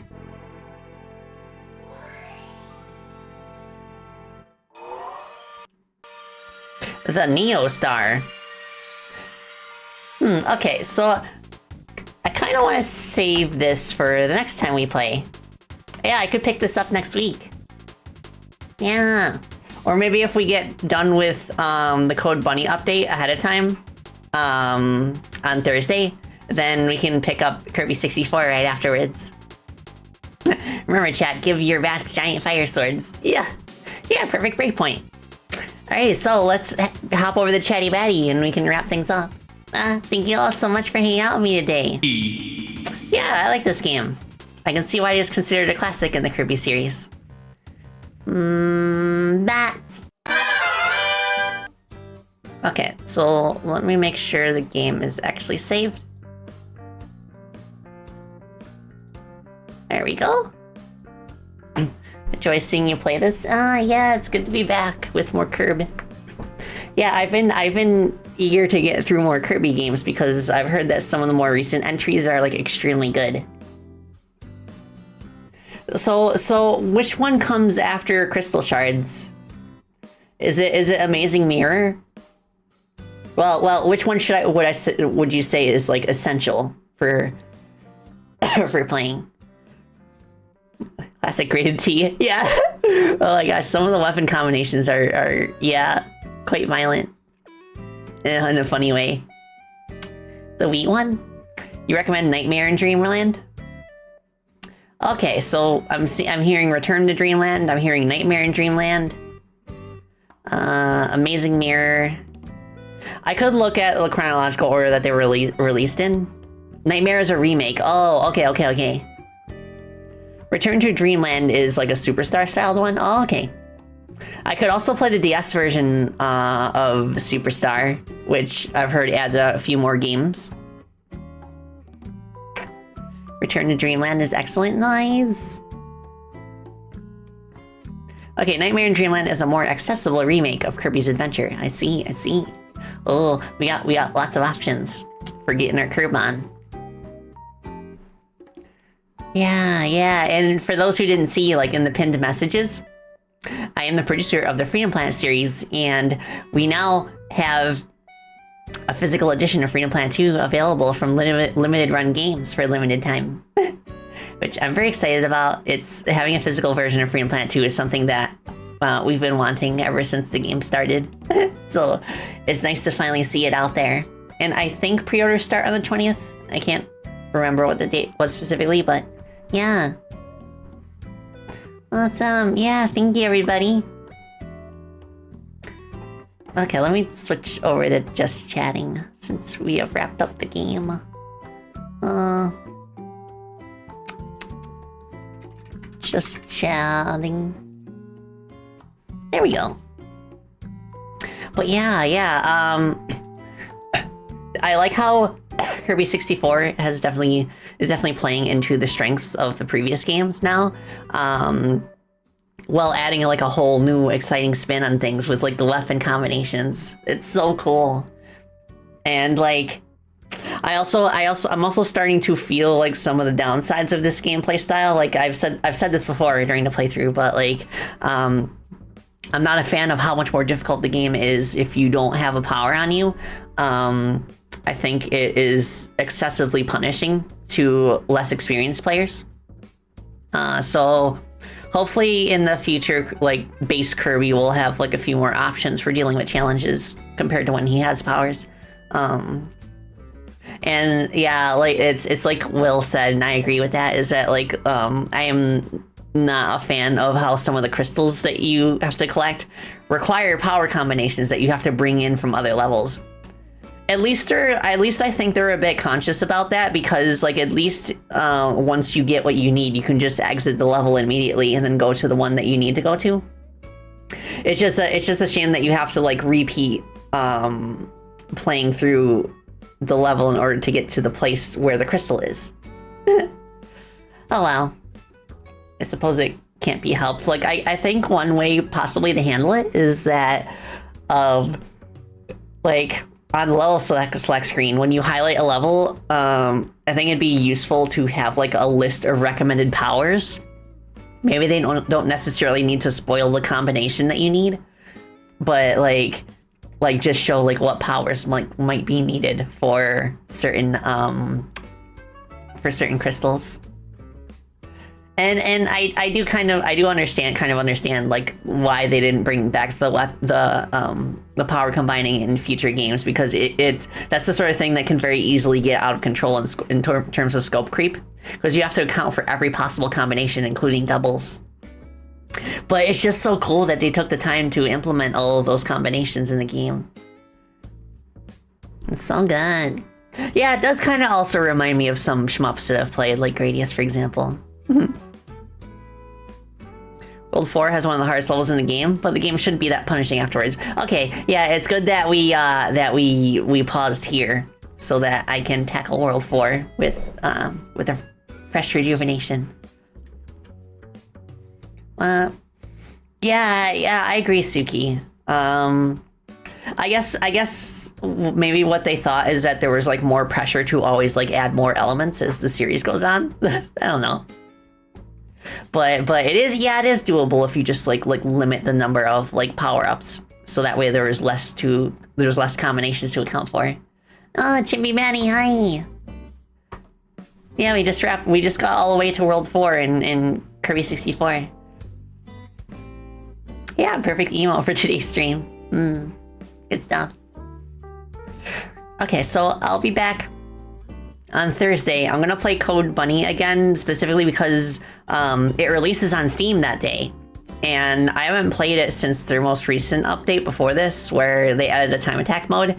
And apparently you can get a new ability for each of the two characters if you like play through like the whole time attack mode, I guess.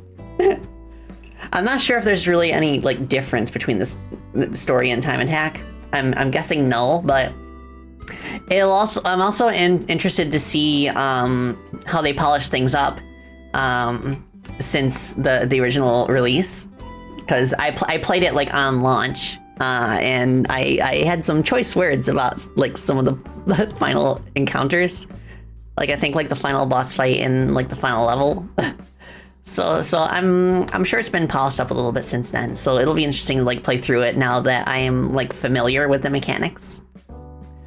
Just do like a good old-fashioned speed run, and then if we finish that early, then I can continue with Kirby Superstar. And then on Friday I guess is going to be like an endurance art stream, because I want to raid into my friend Dapperling, who is having her VTuber debut at 6 p.m. Eastern that day. So that's like an hour later than I usually like run my streams.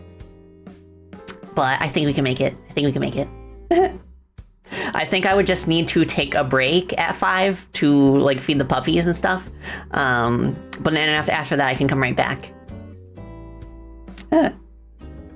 Yeah.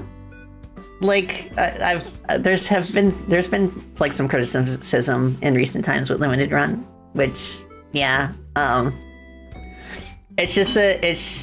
just a shame that like they're the only like reasonable choice in the Western market for obscure indie titles. And we checked, like they really gave us like the best deal in terms of like income split, which I'm very grateful for. So like all things considered, I'm very glad for their help, and I'm glad that they have been like so supportive of the Freedom Planet series. I do just wish that we had like a more permanent option for people who like might not know that Freedom Planet exists right now, or the sequel. Because I still hear of people who are like, wait, there's a sequel to Freedom Planet? But yeah, it's the downside of going indie. Like the marketing is just like a bit more of a challenge, but it's okay. It's all right. I would rather be a hidden gem than to have like a bit like less like freedom as like a AAA studio, or at least like a subsidiary of a AAA studio. Doing your best, boss? Oh yes, you are. Thank you so much, Dark Moon. Like your help as a social media manager is like very much appreciated. Because like it's been a really long time since I felt like I had the energy to make like enthusiastic and interesting like social media posts. So I'm very grateful for your help. And like everybody I've talked to enjoys like the posts that you post on our behalf. Need freedom in this planet. Yeah. Yeah, like hopefully the indie devs who continue to work with Limited Run have like voiced like some of the concerns that they've had. So I think it'll work out. And like I'm super excited to have a matching Freedom Planet 2 box to match Limited Run Freedom Planet 1 one. I just wish that like I know it's never gonna happen, but I wish like reprints were a thing. Well, they could call them limited reruns, you know? Nah. And they could just pick like a handful of the best in terms of what has sold well in the past. Like, I know that's not ideal, but I guess that would make the most business sense. To like only pick like the greatest hits, I suppose. Yeah. Worst case scenario, like I remember when Freedom Planet 1 first came on PC, like I went and like ordered like some PC CD-ROMs, and they were in these like cheap plastic cases, but it was like a thick case that could have like 3 different discs. But I forgot to remove the Steam DRM from the copy that was in the first print, so I actually could not sell them confidently because like they needed the Steam account in order to function. So I was like, no. But I wisened up when I made the jewel case CDs for Freedom Planet. Like the second run wasn't plastic cases; they were the jewel case CDs, and they had the game on a disc on disc 1. And then they had 2 more discs that were just the soundtrack. And that one was DRM free. So We did fix it. And I like how the jewel case looks better. I think it looks really good. I wish I could do that with Chrono Gear, but again, it's a fan game, so I probably have to have a talk about, you know, with Hololive about, hey, is it okay if I do this? At the very least, I could just like make some copies privately to display. Yeah, that'd be so cool. Like I just like having merch of my games. Like I'm still like trying to like reconcile the realities of working on a fan game and how that kind of like limits your options in terms of that sort of thing. But we'll see. I mean, they have the Holo Indie program. So maybe eventually we'll be able to like reach out to them. Eventually. But our main focus right now is actually making the game. Then we can worry about all that stuff later.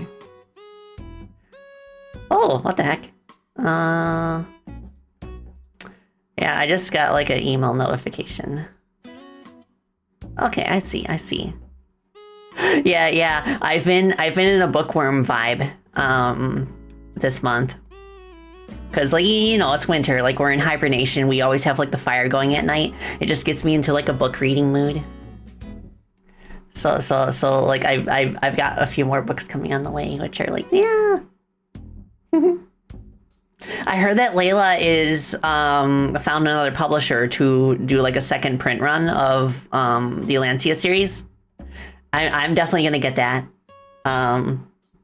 I quite enjoyed the first and second books. I'm on the third one right now. I haven't read it in a while. I need to pick it up again. Well, I wonder what the second print is gonna be like. Is it still gonna be paperback? That's my assumption.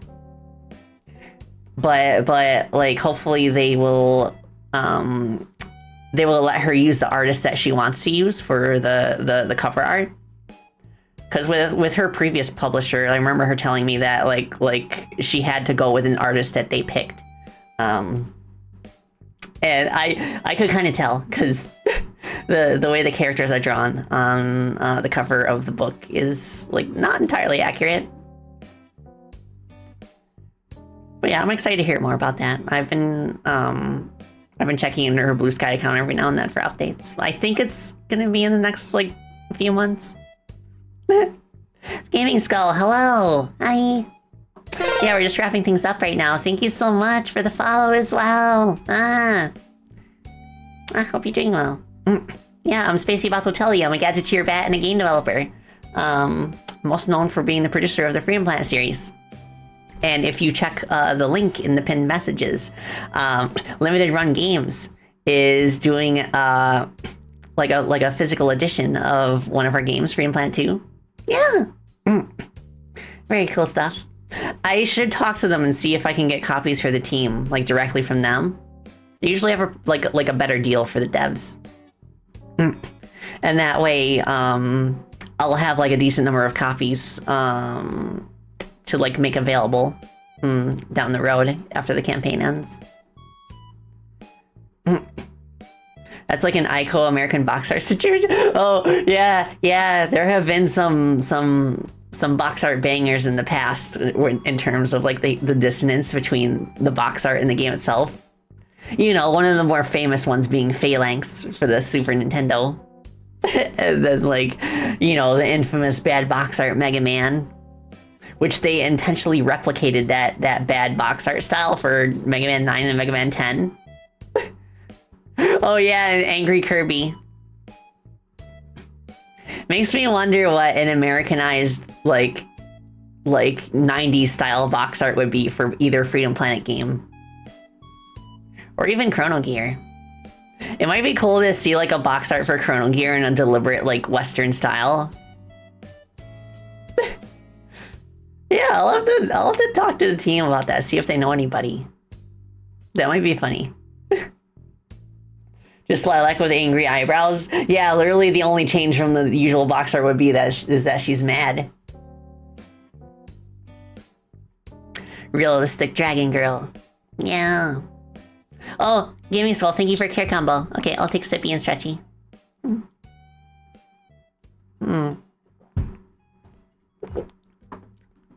Oh, I guess I got so much work to do for Chrono Gear, but I'm also kicking so much butt. I finished an entire multi-phase boss fight in 2 weeks, and I'm very proud of myself for that. It was like one of the big ones that I was looking forward to. And thankfully, I'm very glad that we made the decision for not every level in Chrono Gear to have a boss fight. Because not only does that make the workflow like more like... Not only does it make for like better workflow, because we don't have to... Because something that I realized like pretty quickly during Freedom Planet 2's development is that a good Freedom Planet boss takes as much time to make as an entire level. It got to that point. It eventually got to that point. So I'm glad that we kind of let up on that in Chrono Gear, or to where like the bigger like more like the bosses that are more of a spectacle are like saved for like the end of each world, and any like boss fight that is in levels before then tend to be more like mini bosses in scope. And even then, not every level has a boss fight, which is really cool because it makes me feel more comfortable about making some levels that are quite a bit longer than usual. And that way, like I feel like having like mandating a boss fight at the end of each level would kind of like be exhausting in certain situations, like some of the more like dungeon-esque levels. It's really cool. Like one of my favorite levels that we made so far is kind of like a Metroidvania style dungeon, and it's kind of inspired by the Great Cave Offensive from Kirby Superstar. I really enjoyed that. Like in Kirby. In the Great Cave Offensive, there's no hard incentive to actually get any of the treasures other than the intrinsic like satisfaction of doing so. And I kind of like put like my own spin on that, in the sense that like there are key items that you need to find in treasure chests, but you only need 10 of them, and the level has like 15 of them. So there's some wiggle room in that regard. It turned out extremely well. And the surprising thing to me is that the level only took me a week to make, when the average time that I spend on levels in this game is 2 weeks. So it came together really fast, and it's one of the most favorably received levels in the game among our testers, which is really interesting to me. I'm gonna have to like think about that as I'm working on some of the final levels in the game. And I've like I said at the start of the stream, it helps a lot that like as the player reaches the finale of this kind of game, there's more of an expectation that they will like have to go through like gimmicks and enemies that they've already encountered in a sort of final exam style. It does cut down on the work a little bit. FE2 Physical starts pre-orders on December 20th. Okay, good. That is Friday, which is when I'm streaming. Well, so many things happening this Friday. Let's go. Yeah. And yesterday, I had a heckin' good pizza, Mama Spacey and I. We actually got like a Supreme pizza that we had reheated from the other day, and at the same place we got a calzone, which is really good. I actually like their calzones more than their pizzas, which is kind of odd. Usually it's the other way around. But their wings weren't that good this time. I was disappointed. Like the last time that we ordered pizza and wings from there, their wings are really good. So I'm not sure who dropped the ball there, but I still prefer them over the one guy in the nearest town that makes pizza and nobody else does. It's worth the extra like 15-minute drive just to get actual good pizzeria pizza and not have to wait on the one guy. Yeah, for those who don't know, I've said the story. I've told this story a few times, but for those who are new, so I live like in a rural area, like in the forest, and the nearest town is it's a quaint little village in the woods. There is literally only one source of actually good pizza. Like there's like, I'd say there's like 3 different places to get pizza in this town, but there's only like one place where it's like actually decent. And it's it's dependent on one specific guy showing up to work, and he only like shows up and makes pizza when he feels like it. So whenever he shows up, like the entire town like goes abuzz, and they kind of like tell each other, and then they all like swoop into the restaurant, and it's like packed all day. Pizza, is her name Pizza? No, it's Pizza Joe. They call him Pizza Joe.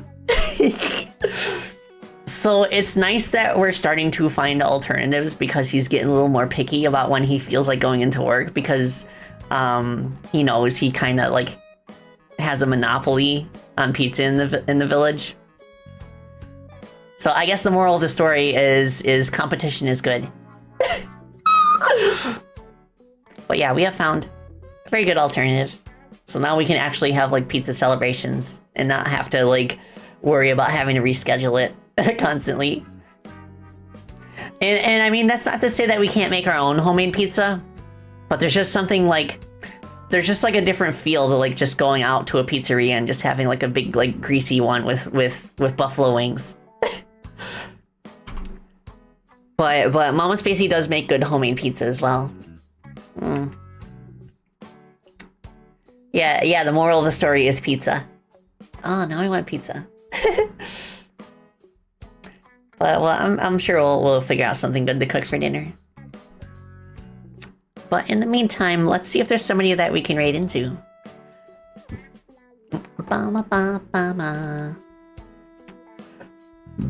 Glamrock Dusky is streaming, but I think we raided into them recently, so I'll see if I can give somebody else a chance. Yuppie's playing Mega Man X2? What? What is this world? I've noticed that she's been trying to play the X games. But okay, I'm feeling that. Let us support Yuppie. Yuppie Star. Okay, make sure I spelled correctly. Oh! Slime, thank you for the follow, I appreciate it.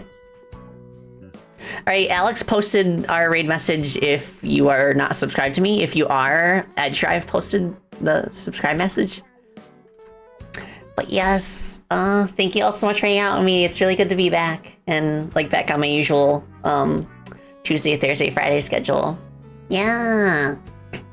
So without further ado, I shall bid you all adieu. Thank you all so much for hanging out with me. And I'll see you on Thursday, and we'll play some Code Bunny, and possibly more Kirby 64. And then on Friday, we'll do some chill artwork. Alright, take care of yourselves. Hope you have a good rest of your week, and bats are up.